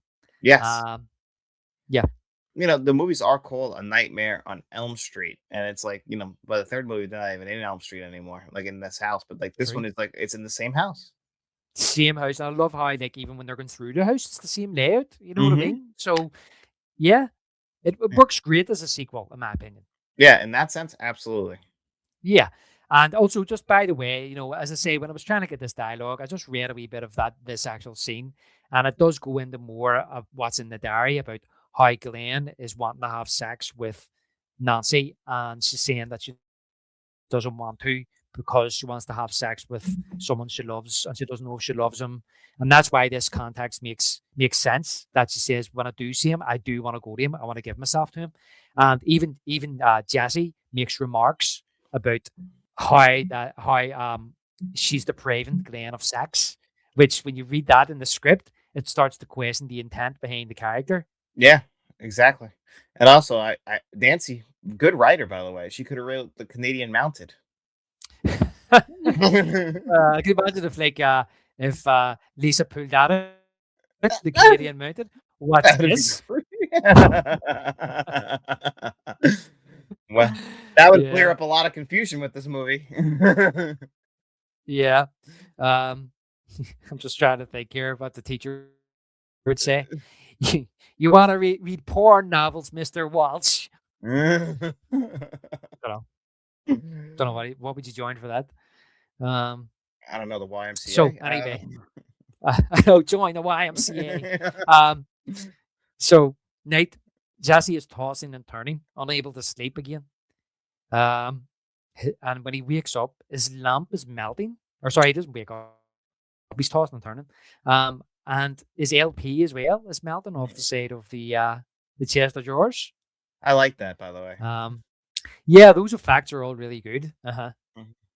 Simple Uh-huh. too, I feel like, but still cool. Still really cool. So once again, he ventures downstairs into the basement. He opens the furnace and takes a rag out, unveiling Freddy's glove. Suddenly, the furnace flares up, and we hear Freddy laughing. He's standing in the corner. "Go ahead, Jesse. Try it on for size." But Jesse throws it away. Fred, Fred puts his hand on the side of the furnace, and it sizzles. And he says, "Kill for me." And Jesse runs and trips. He wakes up on the basement floor, looking back, smoke coming out of the furnace, but no Freddy. And the glove is lying beside him. He We brought have it into that the real sting. world. Yeah. Yeah, I mean, it's starting to throw up questions. Like, there's smoke coming from the furnace, so it was on. Freddy's not here. I've got the glove, and he's like, am I sleepwalking? Mm-hmm. You know?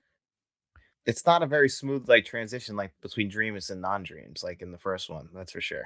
No. But I do think that it's intentional. It is intentional, 100%. And that's why like Yeah. when you get into especially the one with the coach, that one's always the most confusing to me. So we'll get into that. That is the most confusing, John. And I watched an interview with the director, who's still alive, by the way. Yeah, not dead. He's not dead. He's still alive. Don't want to scare anybody. But he was saying that he wanted to explore that, with the dreams coming into the real world, and you being confused about what's real and what's not. That's the intention. But I think, yeah, he pretty much said that he wanted to do that. Makes sense. Mm-hmm. But when you think about it, that's what Wes Craven was doing in New Nightmare. True. Very true. Mm-hmm. So next day at school, while walking the halls, and by the way, this is the same hallway that the Karate Kid was filmed in. Oh, really? Mm-hmm. Huh. It's been pointed out it's the exact same lockers. They can Huh. tell. So they were able to screen match the locker in the background. There's a sticker or something on it. I don't know. That's pretty cool when they do things like that. Yeah. And it's also a point of note. This is the first movie in the Elm Street franchise that establishes that they live in Springwood. Oh, okay. All right, I didn't even realize they Mhm. didn't do that in the first one. Nope. So Jesse is telling Lisa he thinks he was sleepwalking. She suggests maybe he's having a premonition, like guys who help police solve crimes, like missing persons. She asks Jesse for the diary, and Carrie arrives in the scene. I got an invitation for the party this weekend. Is your dad going to be DJ again? And Lisa says, Mom's going to try and keep him upstairs this time. And then she says to Jesse, last time I had a party, my dad insisted on playing Benny Goodman records all night. I assume that's what he's playing later in the movie. Yeah. And the bell rings and she gives Jesse a kiss on the cheek, which he seems to be quite happy about. Mm-hmm. Mm-hmm. So, in a brief scene, Jesse and Grady are jogging. And Jesse says, Hey, Grady, do you remember your dreams? And Grady says, Oh, Only the went once. And then you see the past Snyder, and he's like, No talking. yeah, what a douche. You can't even talk. Like, what the fuck is this? It's like the military or something. I don't know. Yeah, it's gym fuck. It's phys ed class. My God. Mm-hmm. You know? So in the locker room, they're getting changed, and Grady says, Snyder's got a stick up his ass today. And Jesse says, Snyder's always got a stick up his ass. And as Snyder walks in, he's like, Hello, dirtballs. And we have this brief press up scene, but it looks like it's been taken from the scene earlier and just inserted. Yeah, Same footage. pretty sure based on the clothes. Yeah, yeah. So, Nate, we're in the Watts' living room with mom, dad, Angie, and their two pet budgies, also known as parakeets. And mom says, It's so hot in here. And then dad says, Let me look at the thermostat. Jesse arrives in and he says, My God, it is hot as an oven in here. So it's really hot. And dad checks the thermostat and he says, Cheryl, it's 97 degrees in here. And just then the bird cage starts rattling. And when Jesse removes the covering, one bird is dead and the other one escapes. So we have a homage to Alfred Hitchcock's The Birds here, John. Mm-hmm. So the bird goes berserk, trying to attack the family, knocking things over. They fight back with a broom. Then it spontaneously combusts in midair. Like that's a normal thing to happen. Fuck. So you see the feathers, just all fucking falling in front of them. Yeah, there's like seems to be more feathers than there was bird. It feels that way. Also, 97 degrees and they're just sitting there. I wouldn't be in there. Like, if it's that hot, like, how are you even just sitting there? Like, that's even normal. I'd be fucking like, this is ridiculous. Like, Well, the dad's he's sitting there on a recliner. They can like fan themselves with a newspaper, as if he's on holiday on the beach. it's his house. Like, that's a problem. Nobody keeps saying there's not a problem with this house. There's absolutely nothing wrong with this house. Yeah, he's pretty sure of himself. He's wrong. Mm-hmm. He's wrong. So cut the can, aka Dad, trying to pull the cougar out because he thinks it's a problem with the gas. Your mother smelled gas. Mm-hmm. Yeah. I think I did. That's right. That's exactly what she says because Jazzy tells him it's not the gas. And then Dad says to Mom, he says to him, okay, then what is it? I mean, bird rabies? It's that cheap bird seed you've been buying. There's got to be a rational explanation here. Yeah. He says, animals don't just explode into flames for no reason. And then he blames Jazzy. He's like, you set this whole thing up. And Jazzy says, what are you talking about? And he says, you know what I got there. You know goddamn well what I'm talking about. What did you use? Firecrackers? He used a goddamn cherry bomb. You know, the way he's talking, he did. He used to got it. And then Jesse's line delivery, the worst line delivery in the whole movie. Should have got another take on this. You can't talk to me like that. What do you do? Look, you can't talk to me like that. Jesse, come back here. Jesse, Ken, come back here, Jesse. Shaking it off. You can't talk to me like that. Yeah. And, and he storms off. And I love the dad turns around and says to him, Jesse, come back here. Jesse, come back here. Jesse, Jesse. And mom's pulling on his arm and she's like, you are being ridiculous. Stop it.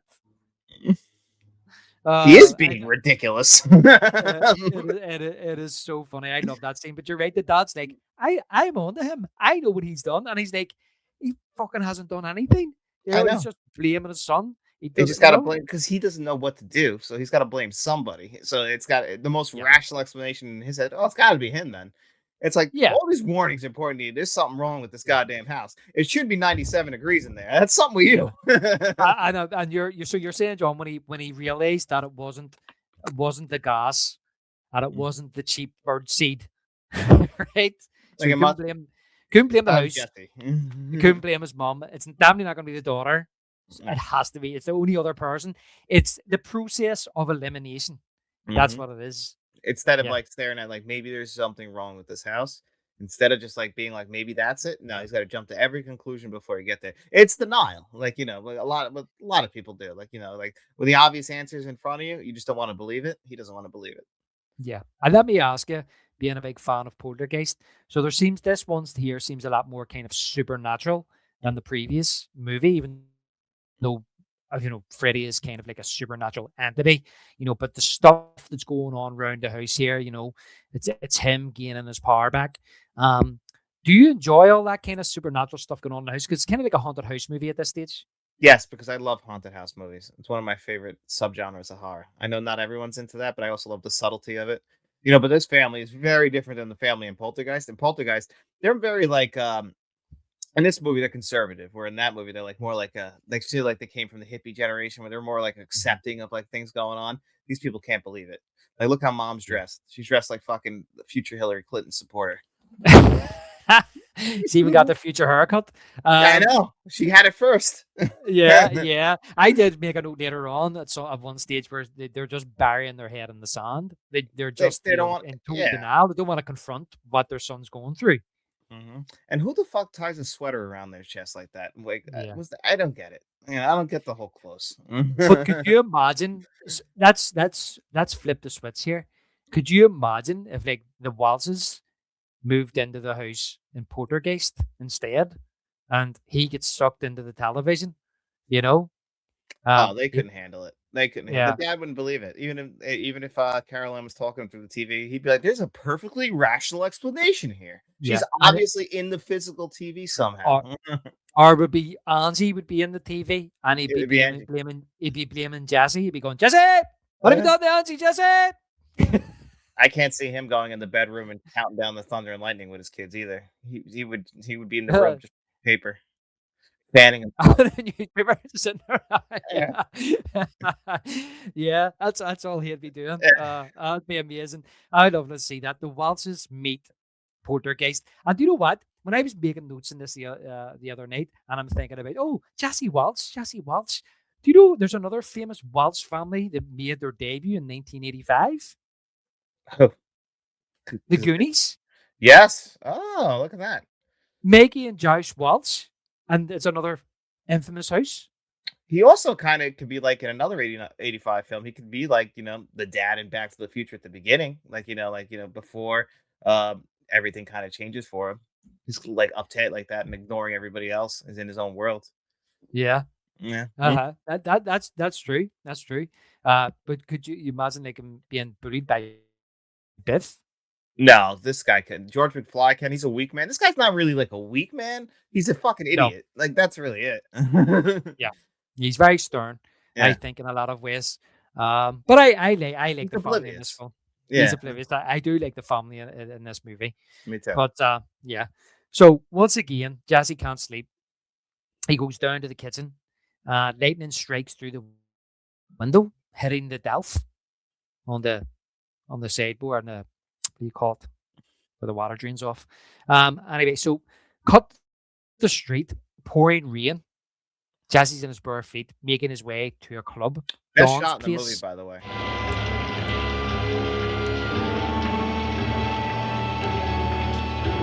You think so? I love the shot. I love him with the rain coming down, the neon lighting on the sign.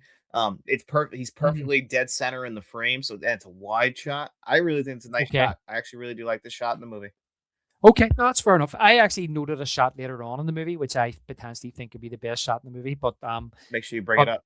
oh yeah, 100%. I've made a wee note here. I never specifically said it's the best in the movie, but I just made a note thinking that's a really nice shot.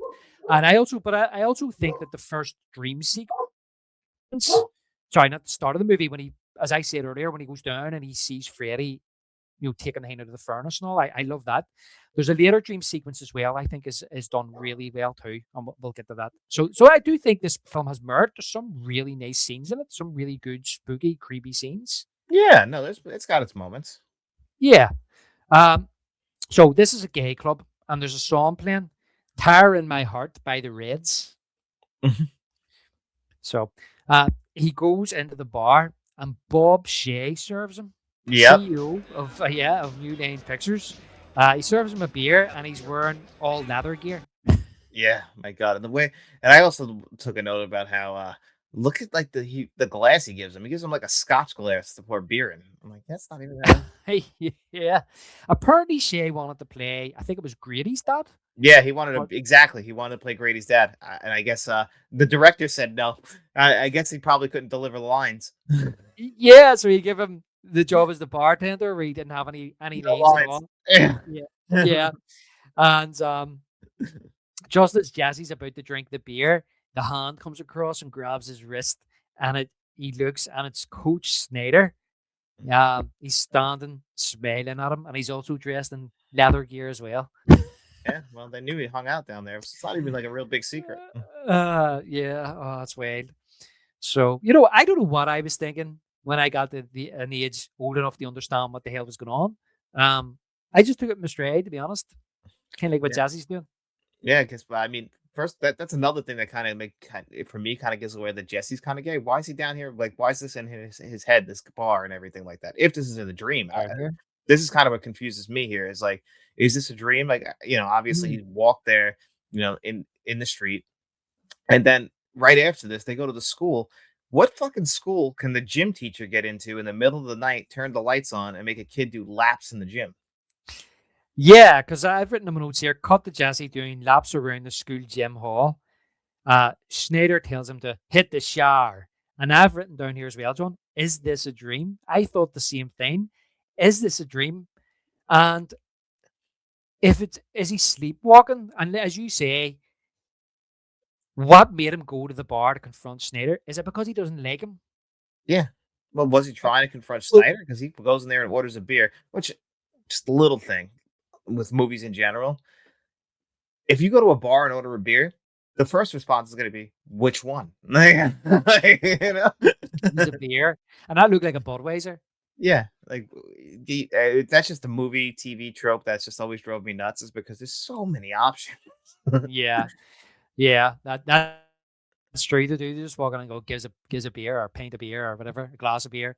And did he even have money with him? No, the guy just gave him a beer. Yeah. Wonder did Snyder pay? But he's got an open tab. He's there all the time. Yeah. Now, obviously, this could be kind of like framed that, as you said, Jesse went there because he's suppressing these feeling that he's having, and then of course, then maybe I kind of go, well, he doesn't like him. He's going. He went. I don't. Why did he go to the club? Was it the only club open at that time? And then Snyder just happened to be in there. I don't know. I don't know, because he didn't look for him. He went to the bar first and ordered a beer. Yeah, well, he wasn't. I wasn't looking for the coach. He just so happened to bump into him.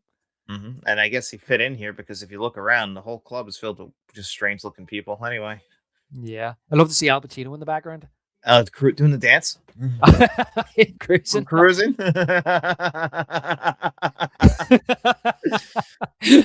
Yeah. Oh, it's brilliant with a hanky hanging out of the back pocket. Well, yeah, I didn't see anyone with any hankies there to tell you. No, I didn't see any yellow to know that you're in the golden showers. Yeah. Isn't Doesn't your mom? Listen, I bought the 4K of that from Arrow a few years ago. Well, a while bit back now. I still haven't watched the 4K. I mean, It's a good it's sitting 4K. up there. Yeah, I've been meaning to watch it. It's a good show, but I believe that your mom, what do you call him? Bruno Kirby is in that scene, uncredited. Uh-huh. I love Bruno Kirby. Yeah, he's good. He's good. Speaking of people who are dead, I recently found out he was dead. I didn't realize. You not realize he was dead? Yeah. No, he's been dead for 20 years. Well, at least you got that one right. I know. Well, it was for sleepers. That's what I was looking it up, and I was like, oh shit, Bruno Kirby's dead. You know he's in an episode of Columbo. He looks like he'd be in an episode of Columbo, to be honest. Yeah. Uh-huh. While Jesse is in the shower, Snyder is in his office. He lifts a skipping rope. So, what's he going to do with this, John? I dread to think. I don't know. He's a weird guy. You're a weird guy, Ace. Weird guys. Not as weird as, yeah. Not as weird as Coach Snyder. No. Yeah. But some supernatural shit starts to go down. Tennis rackets, strings snap, basketballs start to fall and shoot out.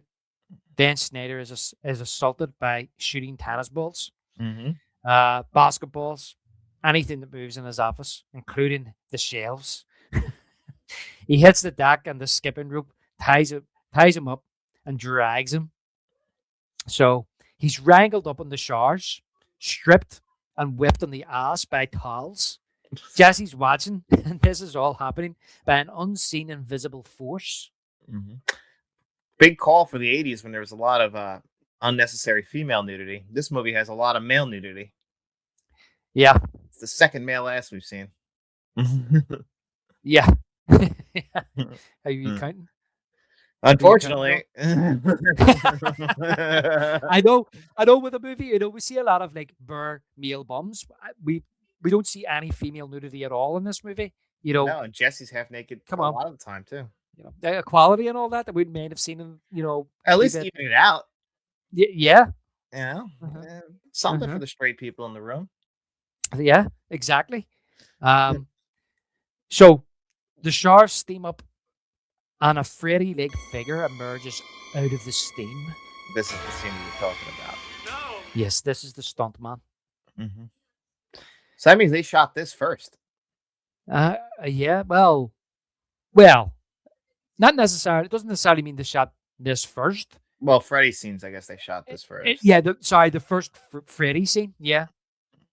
But I actually love that, like him coming out of the steam like that. It's a cool shot.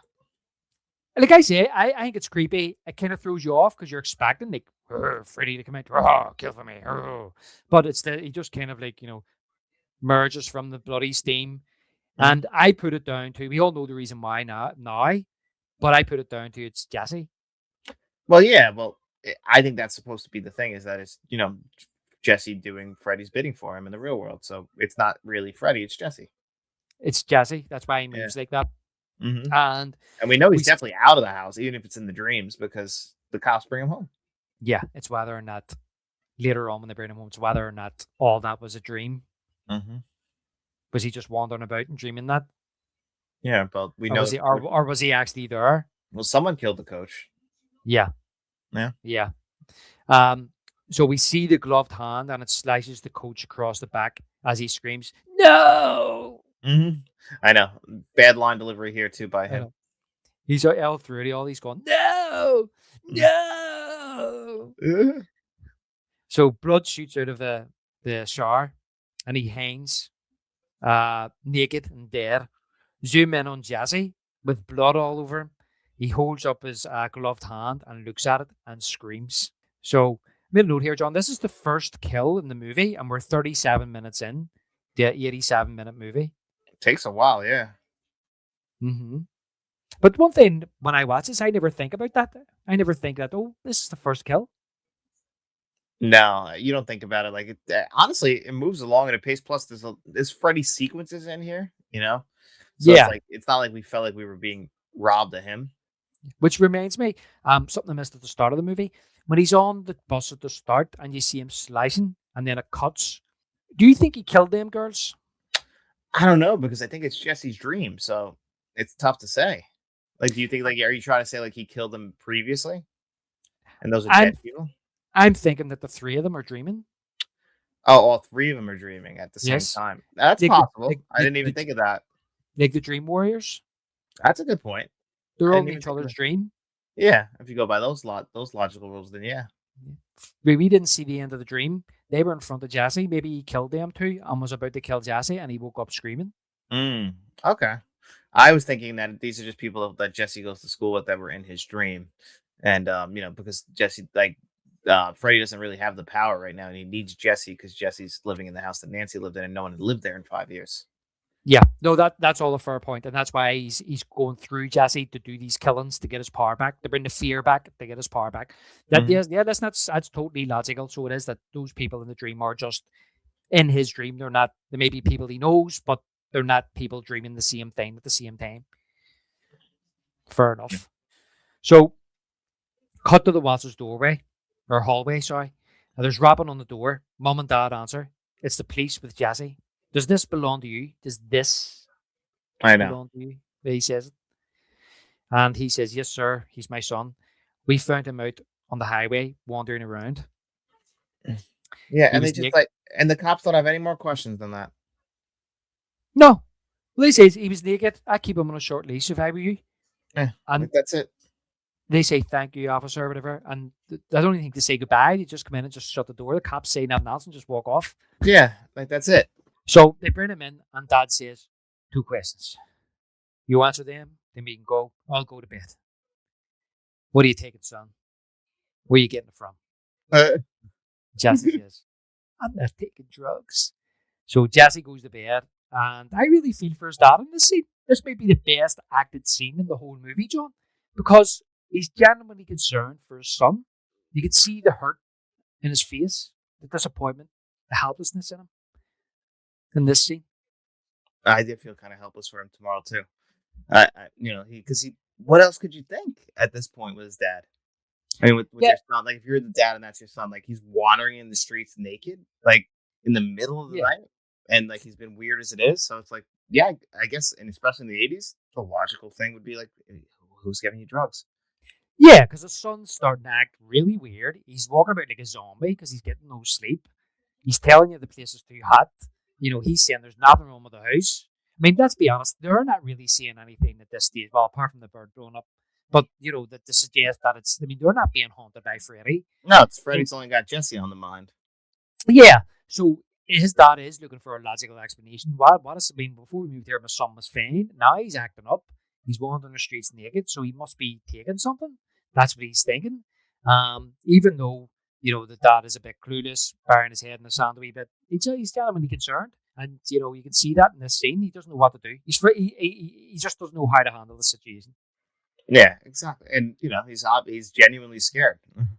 Yeah. So the next day, Dad is up the ladder. Now, I think he's taking the bars off the windows, isn't he? Yeah, which makes sense because it's an ugly look for the house. Yeah, because he mentions that at the start, Grady says, oh, you bought that house with the bars in the windows. So he's taking them off, and Jesse's going to school. His mum's concerned about him, wants him to talk about what's bothering him, but he says he's fine and drives off in his car. And this is when Mum says to Dad, he needs professional help, a psychiatrist. He needs help, and we don't know how to give it to him. And he's like, oh, come on, Cheryl. And then she says, are you hearing me? That boy's in trouble. And I love this thing. The dad says, no, he's not in trouble. What that boy needs is a good kick in the butt. What he needs, he says, I'll tell you what he needs. He Typical needs a dad's methadone clinic. typical dad answer. The mom's like, he needs professional. No. This kid's just a good kick in the butt. He'll be fine. Yeah, he needs a kick on the backside. He's like, he needs a methadone clinic. Yeah. That's what he needs. Jesse pulls up to the school car park in the Deadly Dinosaur with Lisa, and there's police and a commotion going on. And he races over, and Grady stops him. And Grady says, yo, man, where you been? Schneider was wasted last night. He must have been working late, and some maniac sliced him up, hacked him in the shower, got bloody footprints all over the place. Now, Grady seems to know an awful lot about this. I know. Who was the guy tipping him off? Yeah. Thanks for the tip, Dwayne. Yeah. Alexander Knox here. So night, Jesse's laying in bed, sweating again. I tell you what, those bed sheets must be filthy. Oh my god! I hope he's changing them every day. Yeah, with all That the room sweat. probably reeks too, Uh-huh. with the heat and everything. Oh, it's got to have like a mildew smell. Yeah. So we can hear scratching when he gets up. It's coming from his drawers, standing in his wee weight briefs. He opens the drawer to see Freddy's glove moving, and you hear Freddy's voice, "Kill for me."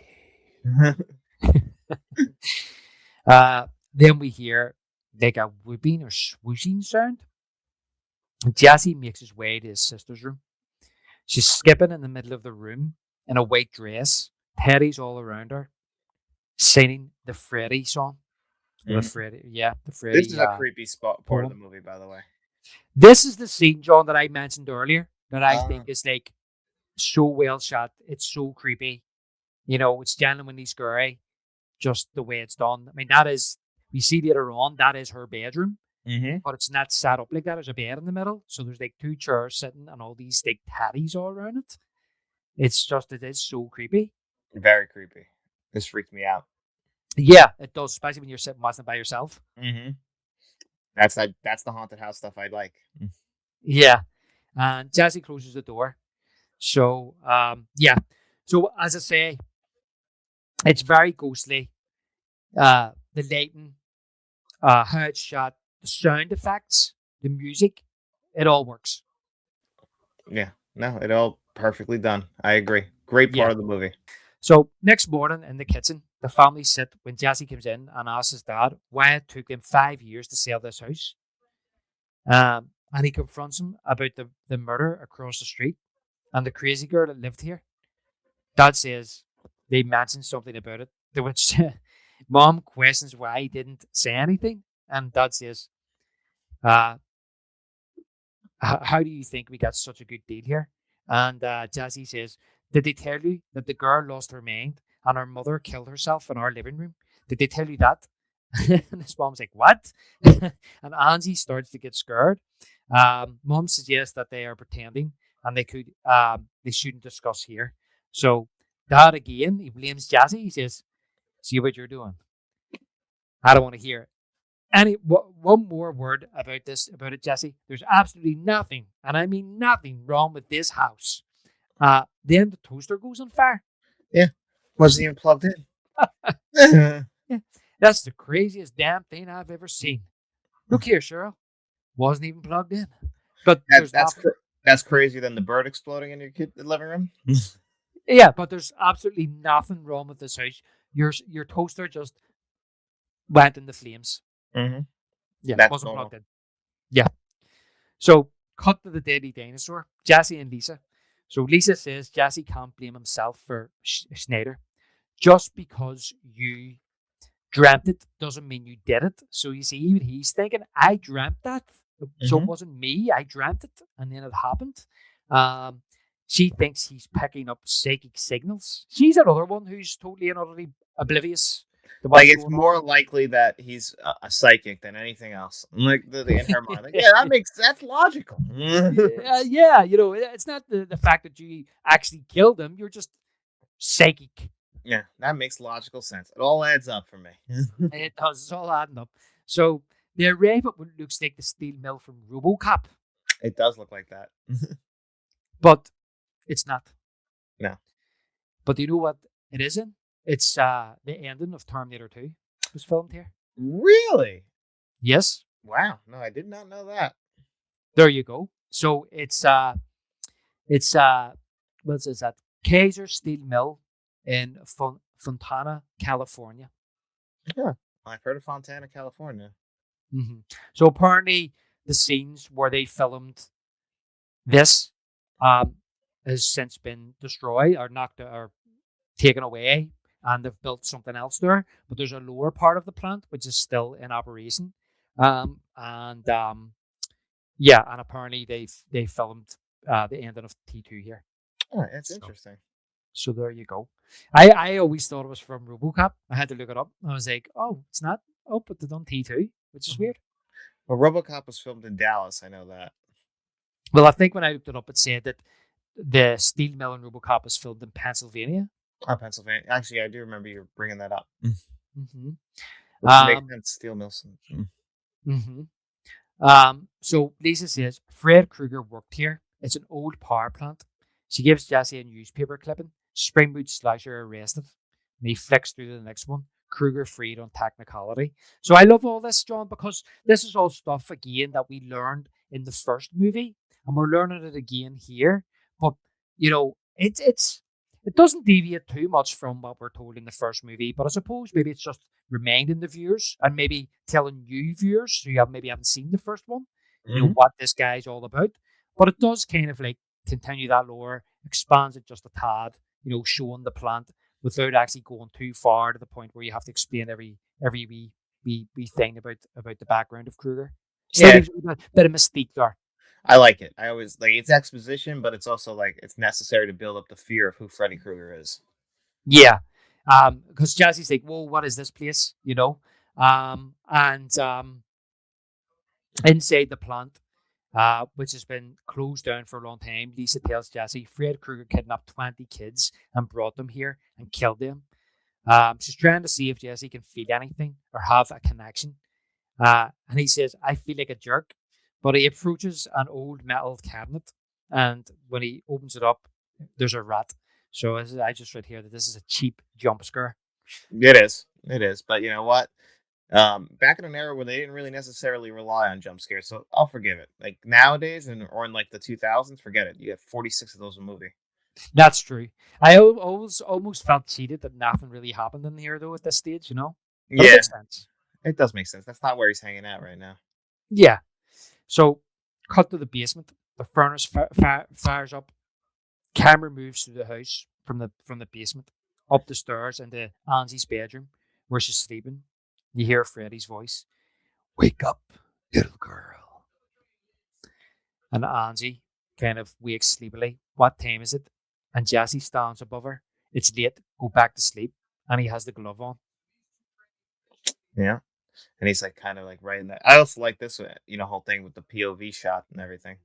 Yeah, the camera going through the house, so you don't Love know that. who it is. Yeah, you hear the voice, but when it cuts, it's actually Jesse. And Mhm. then he moves the hand in the frame. He's got the glove on. He kind of pulls it back, And this is where he's starting to come to realization here that he's becoming a danger. Mhm. He's Because starting to freak himself out. yeah, because he's kind of like, Schneider's one thing, but my sister. Like, what's this mean? Yeah, well, if he's trying to force me to kill my sister. So Jesse's in his bedroom and he's taking fast acting stay awake pills. While And he's drinking Coke. Yeah, washing them down with Coca-Cola for the caffeine. And this is reminiscent of the first movie as well with Nancy was doing the exact same thing. And the next morning, the Walsh kitchen again. Jesse's mom asks, did he sleep okay? And he's looking better.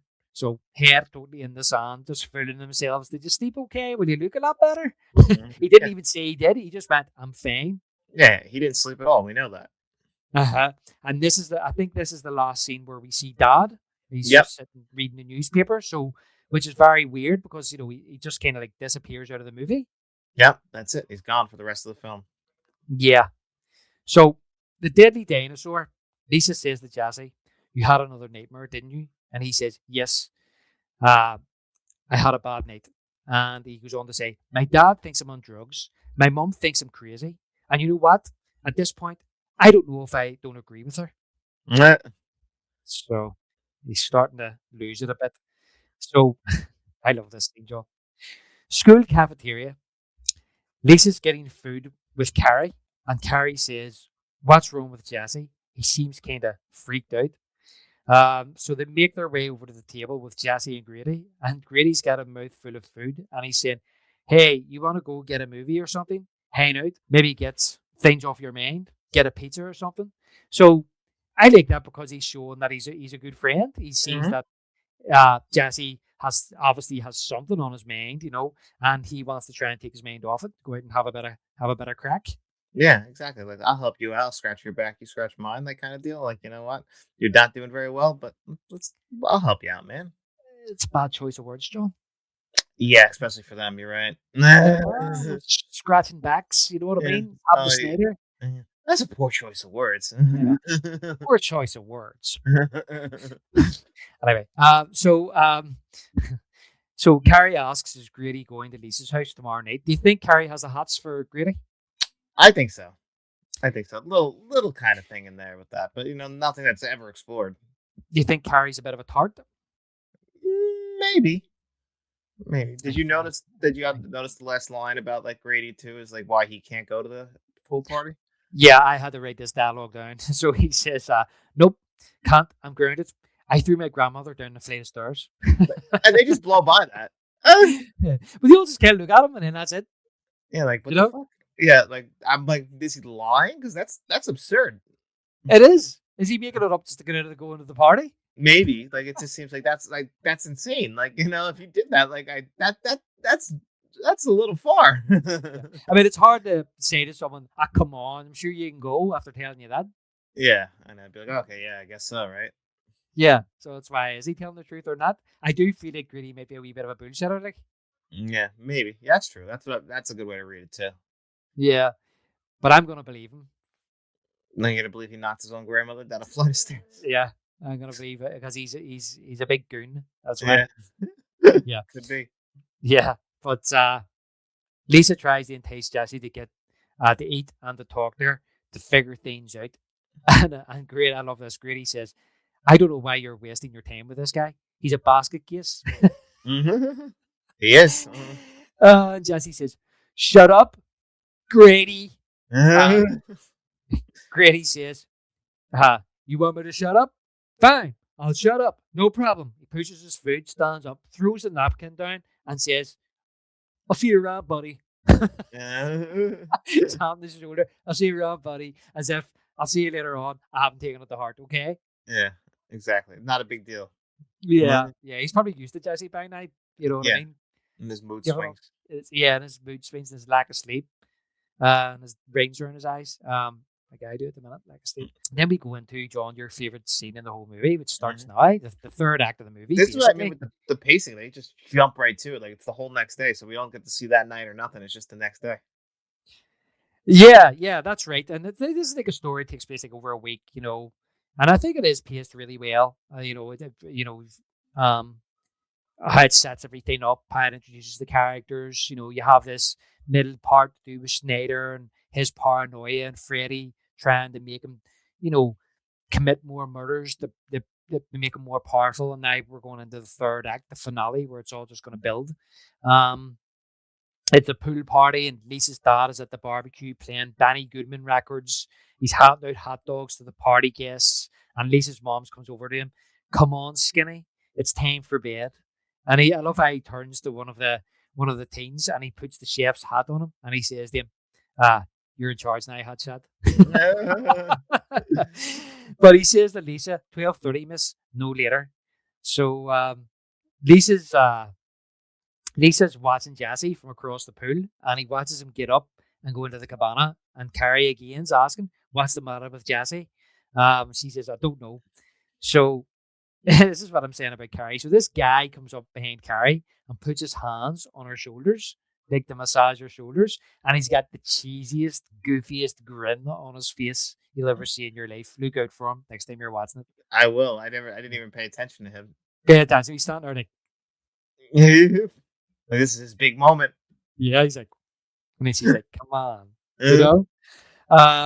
He's the guy you see later on. It says there, "Come on back in the pool." And she's like, later on, I think it's the same guy. That's what makes me think it's a wee bit loose. You know what I mean? Because obviously it doesn't look like she has a boyfriend. It looks like she's had the hots for Grady, and she's saying about Jazzy saying nice ass, and then this guy just comes up and puts his hands on her, and then she's like, "Come on," you know what I mean? So I don't know.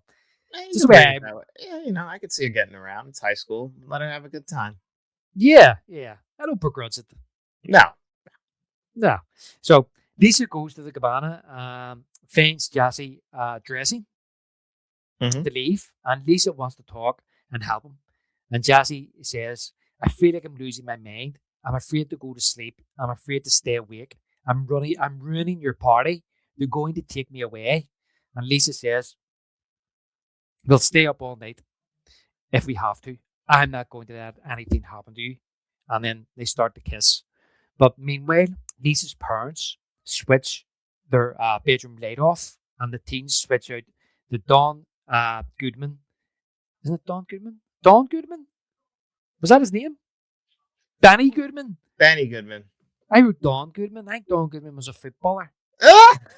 Danny Goodman. Danny Goodman music, the dance music. So, did you recognize the song in this scene, John? I recognized it, but I didn't look it up, to be honest. Well, the song in this scene is Whisper to a Scream.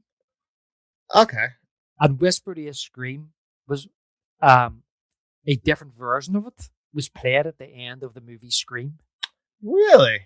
Mm-hmm. Well, that's interesting because Wes Craven has no connection to this movie, so. No, not well. Very loosely, a very loose connection. Yeah, but he wouldn't have been involved in the choosing of the song. No, he wouldn't have. But maybe he was playing homage to this. Could be, maybe. That'd be a nice way to think. I mean, it is a big party, like at the end of Scream. Yeah, well, it's during the credits. Oh, okay. Well, yeah. But I'm just saying, like, there's like, big party at the end of Scream. Like, there's a big party at the end of this. Like, this party goes on for a while. Yeah. Nothing compared to Scream. Yeah.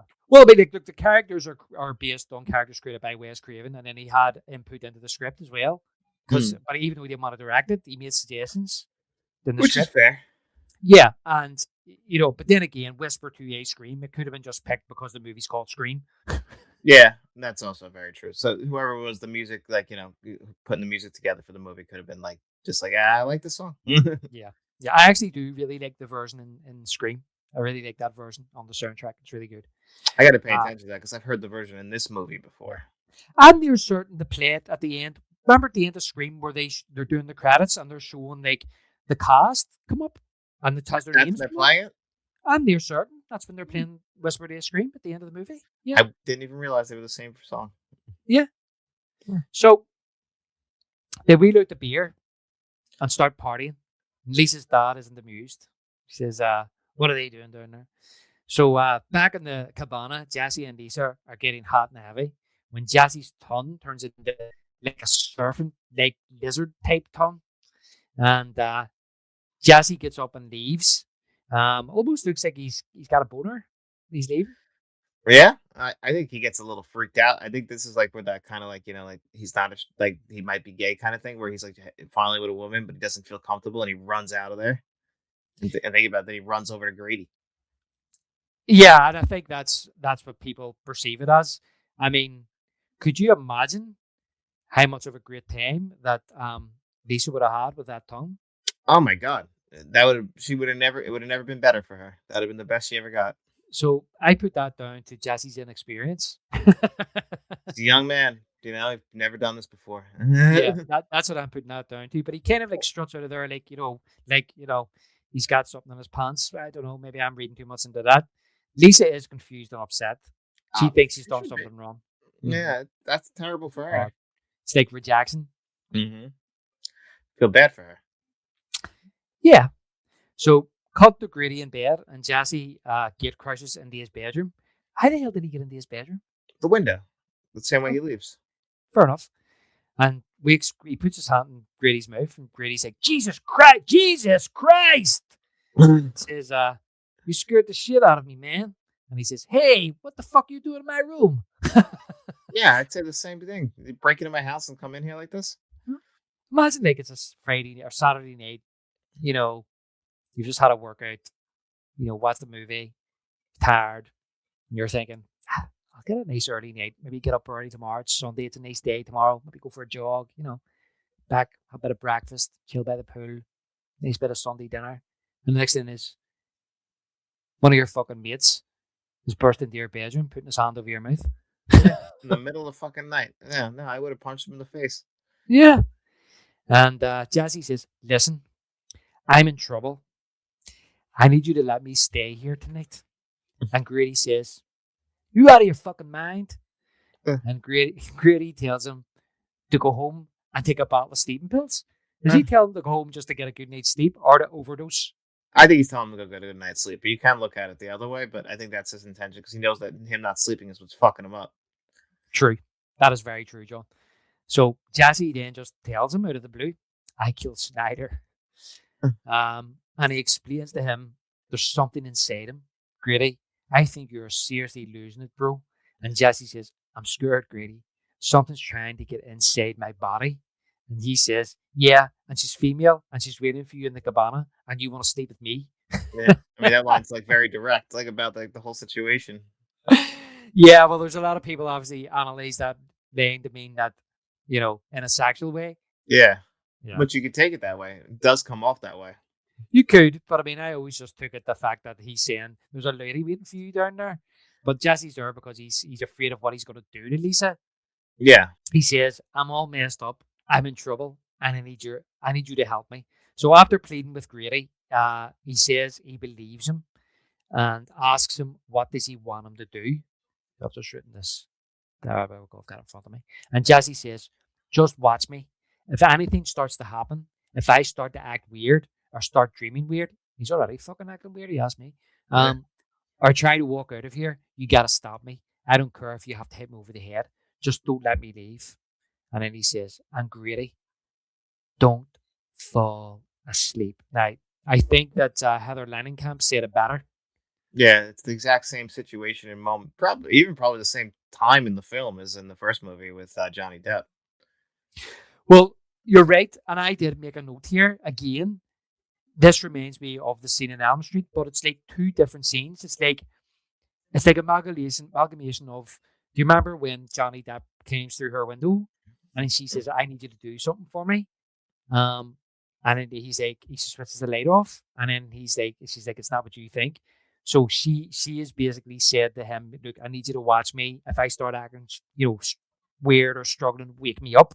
And then later in the movie, when she says about, I'm gonna grab the guy and put him in my dream, hit him over the head with a baseball bat, and then she says to him on the phone, "Whatever you do, don't fall asleep." So this kind of reminds me of that, kind of inverted, where he's saying, "I gotta go to sleep, but if I start acting weird or anything like that, wake me up and don't let me leave." Mm-hmm. Just don't fall asleep yourself. Yeah, just don't fall asleep yourself. And that is one of my favorite lines in the first movie, where Johnny Depp says, "Midnight, baseball bats and boogeyman." So back at the pool party, Carrie persuades Lisa to go and see Jesse, and this is where that geek comes up and he's like, "Come on back in the pool." And it's Grady's room. He's flicking channels on the TV. He sees Jesse sleeping and decides to do the same. Mm-hmm. So would I. I go to sleep too. Yeah, I know. You think this guy's fucking nuts at this point. Like, good, he's sleeping. I'm going to bed. Yeah, you're thinking he just needs a good night's sleep. He'll be fine. He watched him for a while. He's sleeping away like a baby. Mm-hmm. I'm going to get some sleep. It'll soon be the morning. But then Jesse wakes and tells him. It's starting to happen again.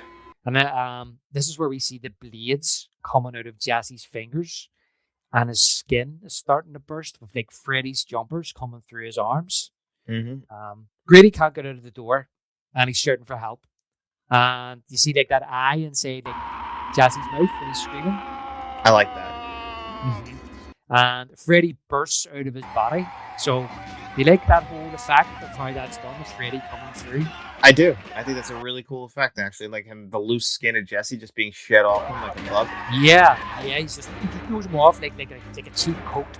Yeah, I love that. It's a great effect. Yeah. And the music, I love the music. When he comes out, he's like, again, which way does it go? It goes. Yeah, it's really good. And Freddy looks scary as fuck. I think it's the best he's ever looked. What do you think? When he's standing in his bedroom? Yeah, he does look scary as hell. Especially being in the real world like that, he looks really scary. Yeah. So Grady's banging on the door, shouting for his dad. He comes to the other side of the door. Now, did you recognize this actor? No, I didn't. So apparently, he is Ferris Bueller's dad. Oh, really? Uh-huh. That means he's in planes, trains, and automobiles, too. He's the guy that says, "You'll never make the sick." Yep. Okay, I didn't even recognize him. Yep. That's who it is. And I love, as I was saying, about how great Freddy looks in this scene, John. The way he smiles, nods, at Grady, and then puts his hat on. Yep, he's back. Yeah, it looks so good. So Freddy grabs him by the throat, lifts him up, and stabs him through the door. And I like the way he's got stickers on his door. I just had to make a note of them. He has two stickers on his door. One is no nerds and no turkeys. You know what? Same stickers on my house door. He's the biggest turkey. So he is Grady. Mm-hmm. So poor Grady. He slides down the door, dead, and we cut to Freddy laughing in the mirror, and see a bloody Jesse wearing his glove, crying. He says, "You son of a bitch! You killed him!" And he takes the glove off and throws it at the mirror, shattering it.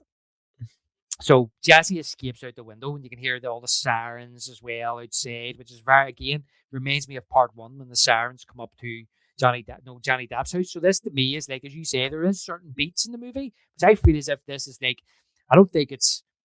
I think it do. I really like this kill. I really like this scene. Two different types of kills, but it always kind of reminds me of like Johnny Depp's death. Yeah, it's very reminiscent of that in this movie. Mm-hmm. Same thing with like the parents, like like how they're reacting and how they're in the house and everything too. Yeah, very similar. Yeah. So Lisa's leaving to go and see Jesse when he lands through the door, blood drenched, telling Lisa he knew he killed Grady and Snyder. He's inside me.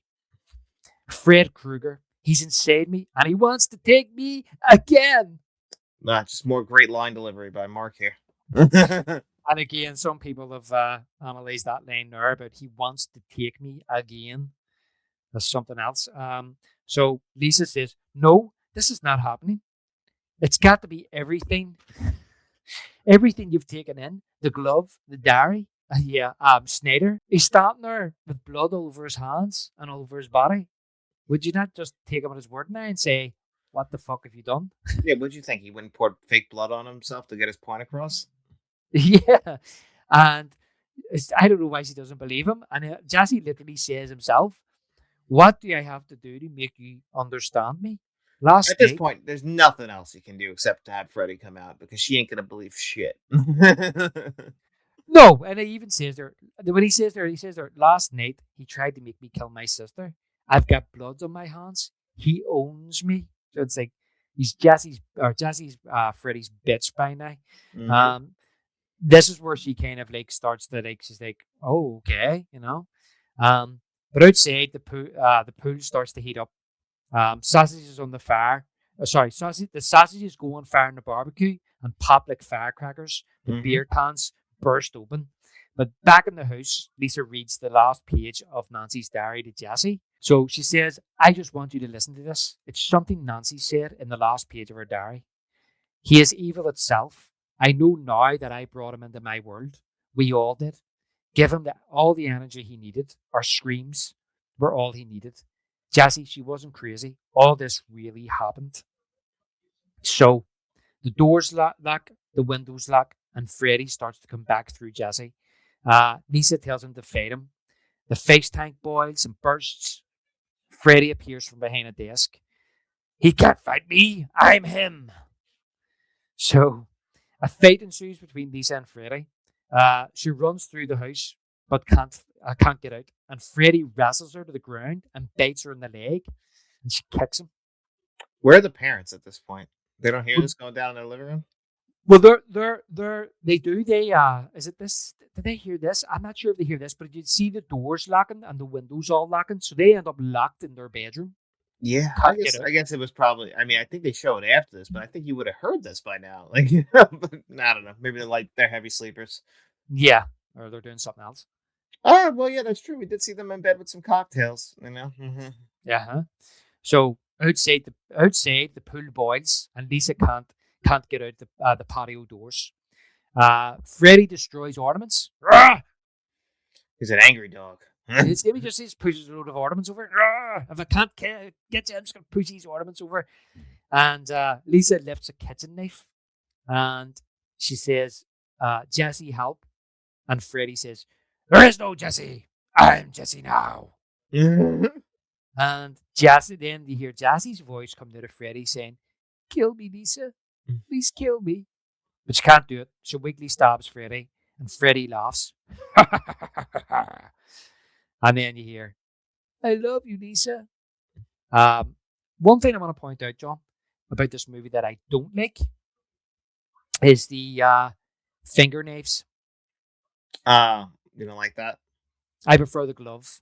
I also prefer the glove, but it kind of makes sense in this context of like now he's in the real world, and like even though we did see the glove in the real world too, but like he's kind of coming through Jesse, and we saw earlier that them coming out of his fingers, so it makes sense. Yeah. Although when it cut the Jesse in the bedroom, he was wearing the glove, so is it because he threw it away? Maybe Mm-hmm. he couldn't get it back, so he had to compromise. Yeah.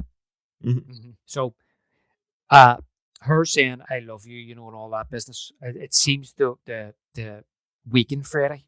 And he throws Lisa across the room and jumps out the doors, smashing them, and disappears. So Lisa's parent, the door in their room unlocks. So they are here in this. They just can't get out.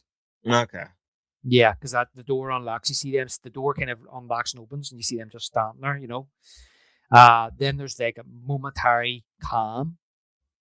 So there is when Freddy bursts out of the ground like Michael Jackson on the bad tour. Yeah, that's true. Ow! Wish he would have said it. Yeah, and panic ensues. Then Freddy starts slicing teens. So one across the face. The fence is electrified. The pool's boiling. The pool's boiling again, and it goes on fire. Lisa's parents arrive downstairs. Lisa's dad's screaming to get her out of here. And a teen gets his neck broken in a stampede, and Freddy guts one. You see, but it's really funny when I was watching this, the continuity is all out, because see the kid that gets his neck broke. So he gets his neck broke. You see somebody standing on his neck, and then it cuts to Freddy gutting another teen. The guy who gets his neck broke, you can see him in the background running across. Because you can see the clothes he's wearing. It's him. It's like, oh, there he is. He's not dead after all. So bad continuity there. Then we have this wannabe hero. Oh yeah, I know. Like this is gonna work against Freddy. So this guy steps forward and he says, "Hey, just calm down, all right? Relax. Yeah, it's gonna be all right. Nobody's gonna hurt you. Just tell us what you want, all right? I'm here to help you." Help yourself, fucker!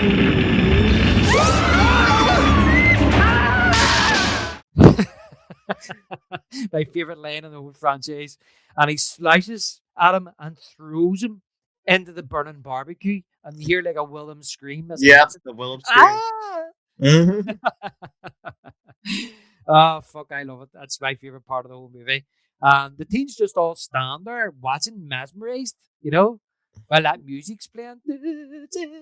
Well, what would you think is going on here with everything going on? It's something supernatural. You'd be freaked the fuck out. I'm Jesse now. So Freddy then, that's that famous scene, John, he puts his arms out like this, and then he says, "You are all my children now. You are all my children now.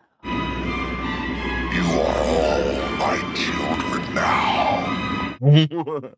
With the fire going up and everything. It is great.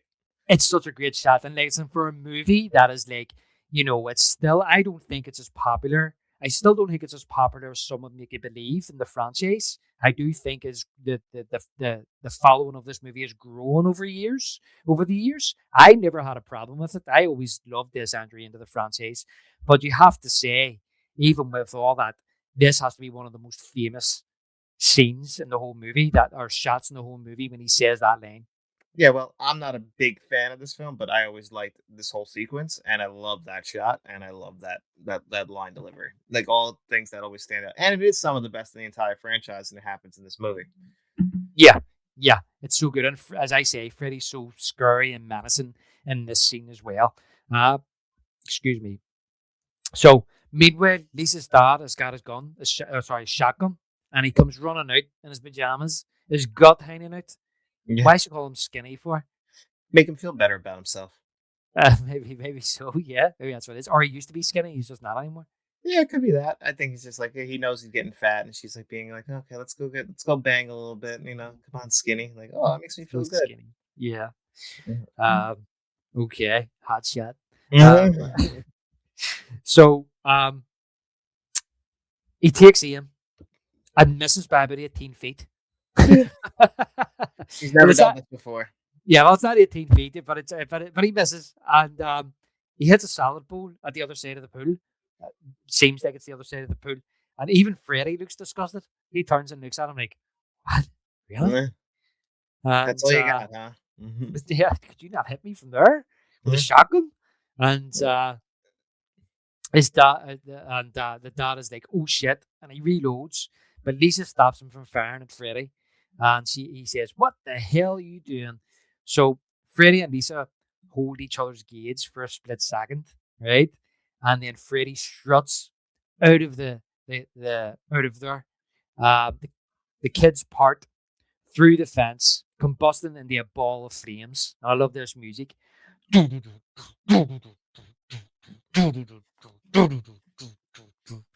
Anyway, and Lisa's dad says, "Where'd he go?" And she runs off. Cut to Lisa driving the deadly dinosaur to the old power plant. So this shot here, when she pulls up to the power plant, that night shot of the power plant, I think is a beautiful shot. That is a beautiful shot. That is a beautiful shot. But I do stand by what I said is the best shot in the movie. But there actually is the cinematography in this movie is good. It is very good. I have to Mm. note that.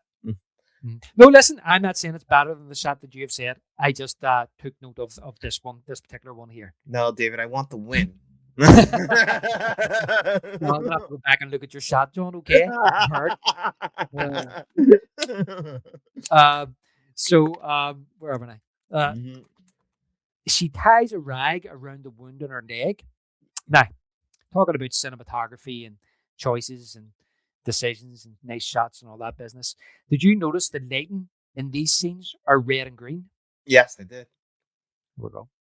I'm asking you these things like you don't notice. Did you notice this? No, What did that you think about? You know what I mean? I like choices like that, and especially somebody who's always getting on modern day fucking horror films because it feels like they all have the exact same cinematography, and it Yeah. drives me absolutely insane with like the choice of lighting. It all looks the same. It really like I see a lot of horror films now.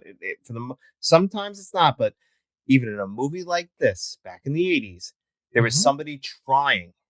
Like actually Yeah. trying to make this look good and to make that's a choice to make that with the red and green lighting. Somebody decided that it's a practical set that they're working on. It's not a Yep. fucking green screen. It looks great. It really does. It makes a movie like this look better than a movie made in 2026, and that should not be. Yeah. And I think like you say, there's some thought that's went into this. And Mm-hmm. it's like, we're going Freddy's in the real world now. We're going to his lair. So we want to create an atmosphere which unnerves the audience into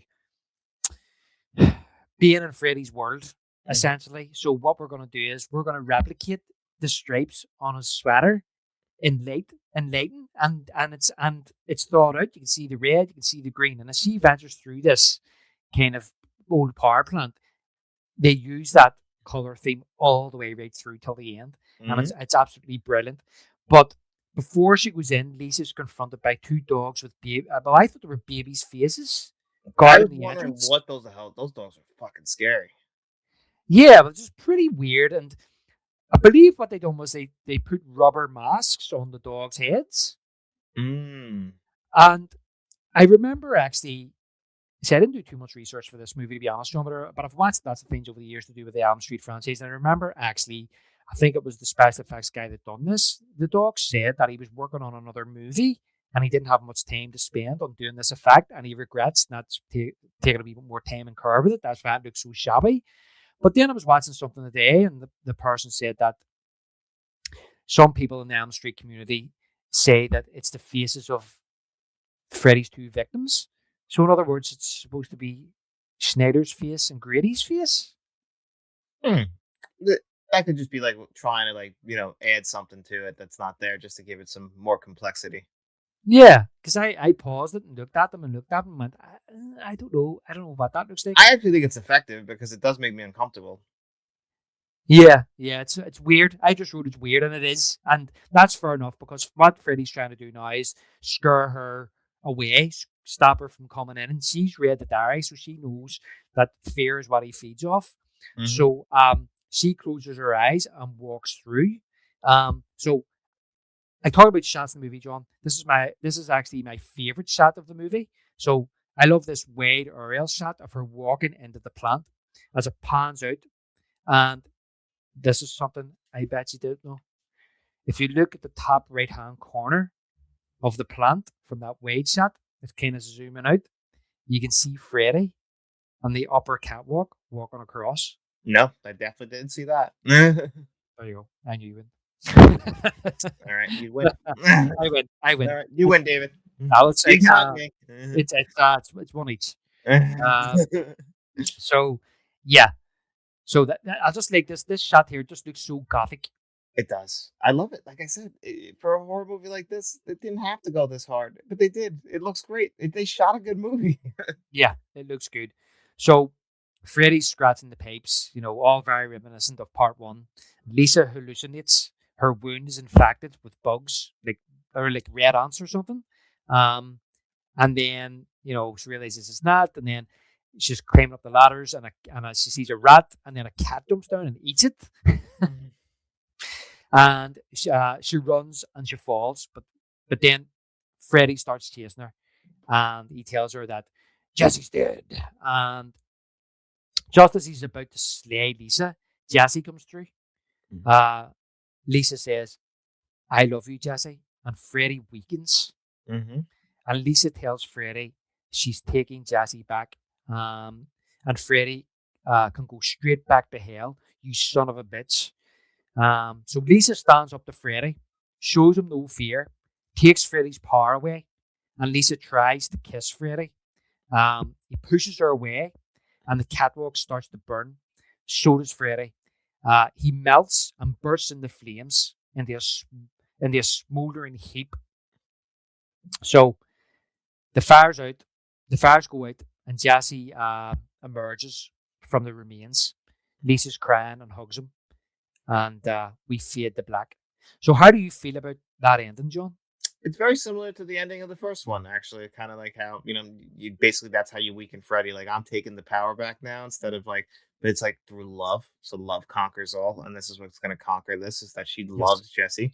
But I do like how in the end of this movie, like we talked about in the beginning, like it's Jesse's movie, but we haven't really seen Jesse in a while. Like we know that he's in Right. Freddy, but it's been Freddy. So it really became Lisa's movie. Like it fully shifted kind of to this being her kind of story arc now. Yeah, and as Wes Craven suggested, she kind of becomes the hero of the piece She because does. nobody can understand what's going on. She only catches on towards the end. She's read the diary, so she has all the knowledge that Nancy gained in the first movie, and it's been passed to her.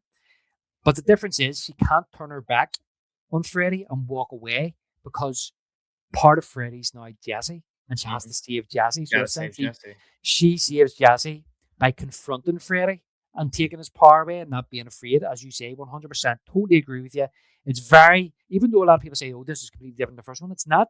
That all that at the end is taken directly from the first movie, but it's not stealing from the first movie. It's more set up about Freddy. Yeah, it's not. Yeah, it's not stealing it, and it's just she's learned how to defeat Freddy. This is how you do it. You take his power away, he becomes powerless, he becomes weak. Don't be afraid. But she has to confront him to save Jesse, and she essentially does become the hero of the piece because she takes Freddy's powers away, so he can't continue to kill, and she brings Jesse back to the real world. So, yeah, for years I thought it was a bit of an anticlimax, but on reflection, I really like it. You know what makes it feel anticlimactic is the pool scene before it. It's Right. because we had this like big set piece with all these people, so we had all these extras around. You get the classic line, the pool's awesome. All the pyrotechnics, and then you kind of just go to a condensed space, even though it's shot great, but it's just two characters, just in one, and that's it. So like I think that it just feels anticlimactic, even though it is actually well done. Yeah, I think it's well done as well. So I do. And then we fade in. We see a yellow school bus coming down the street to a stop. the Walters' front door opens, and Mom says, "It's great to have you home again, Jess." And Jesse says, "I can't believe I'm going back. I'm glad." And Mom says, "Have a good day." "Thanks, Mom." So even though this book ends the opening, it reflects the ending of part one. Yes, 100%. They even did the feed. Yeah. Well, of like if you remember, as we mentioned at the start of the podcast, the end of the first movie, it's like Nancy's mum is seeing her off to school. Mm-hmm. That's And just here we have, Jazzy's mum is seeing him off to school, only it's the school bus instead of his friends or the deadly dinosaur. Where is the deadly dinosaur? Right enough. I don't know. Where did it end up? I mean, he must maybe left it at the factory. He left it there, yeah. And Jesse does like a double fist pump, Mhm. and a skip on his way to the bus. And like the end of the Breakfast Club. Yeah. So on board, he meets Lisa and Carrie, and Carrie says, "That was a really great party. Thanks, Lisa." But you know what I don't get about that line? She says like it's really great to have you back, Jess. It's as if he's been away a while, but she's only saying now about the party, so that's a bit odd. But Maybe she's saying it's great to have you back because he's back to normal. yeah, it could be that. Yeah. Uh-huh. And I wonder, does he always do that when he's going out to the bus then? Well, he didn't take the bus. He was always driving. Or out to his car. And Jazzy says he can't believe it's actually all over. But Lisa says, let's not talk about it. No one, I've made a note here, no one that talking about Freddy feeds him his power. You got to pretend he doesn't exist. You got Which is something that continues in the lore of Freddy for many movies, all the way through Freddy vs. Jason. Yeah, exactly. So he then starts freaking out as he thinks the bus is going too fast. He says, "Am I going crazy, or is this bus going too fast?" "No, this bus is going too fast. Lisa, it's starting to speed up. Driver, stop." And then, so the stop that let another person on. The driver looks back, and you can see it isn't Robert England. No. It's not him. So you're thinking, "Oh, it can't be Freddy. It's not Robert England." So Jesse sits down and says, "I'm sorry." And Carrie says, "Jesse, it's okay. It's all over." Then Freddy's bladed hand bursts out of Carrie's chest, ironically, Carrie-esque. And Jesse and Lisa scream as the bus speeds off into the desert, and we hear Freddy laughing, and the music starts.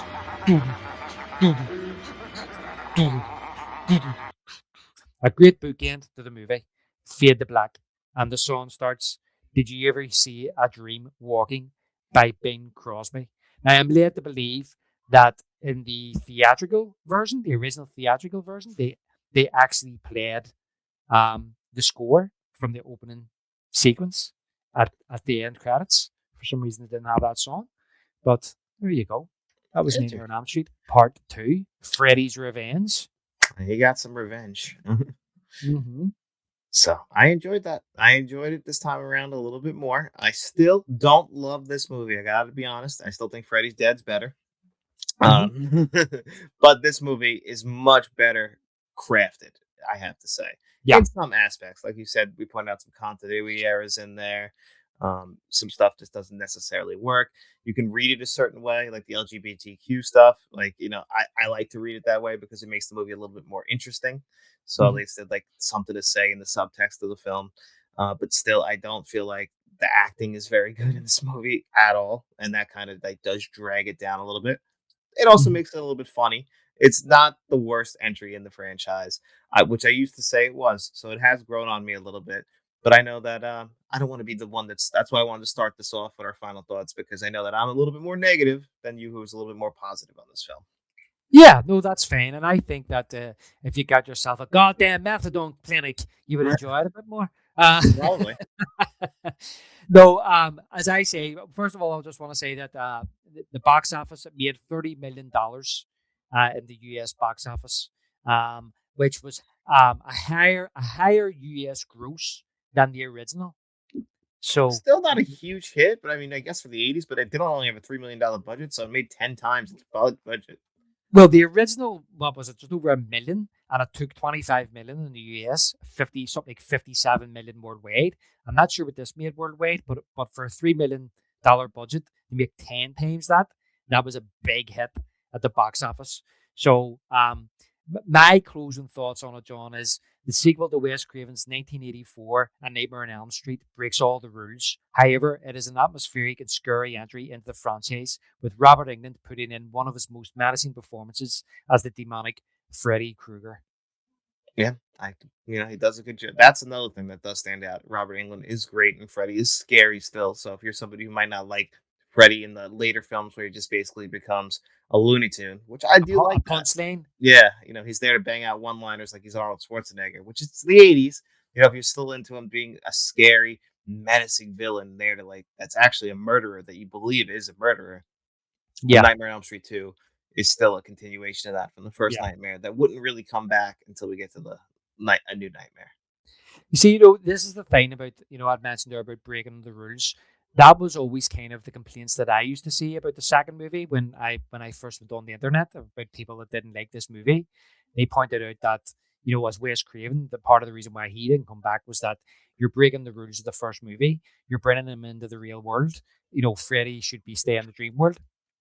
And I get all that. I understand all that. And I tend to agree to a point. But in saying that, I just think that, as I say, if you think about it or you frame it in a way that, as you mentioned about the lore of Freddy, the lore of Freddy is that he gets his power from fear. He gets his power, she says, from the screams of the teenagers. But if he's killed the majority of the teenagers in Elm Street and Nancy's defeated him by taking his power away, by not being afraid anymore, then he has to kind of get that fear back. So for me, the story they're telling in this about him trying to use Jesse to kill and create the fear again to give him his power back makes sense to me.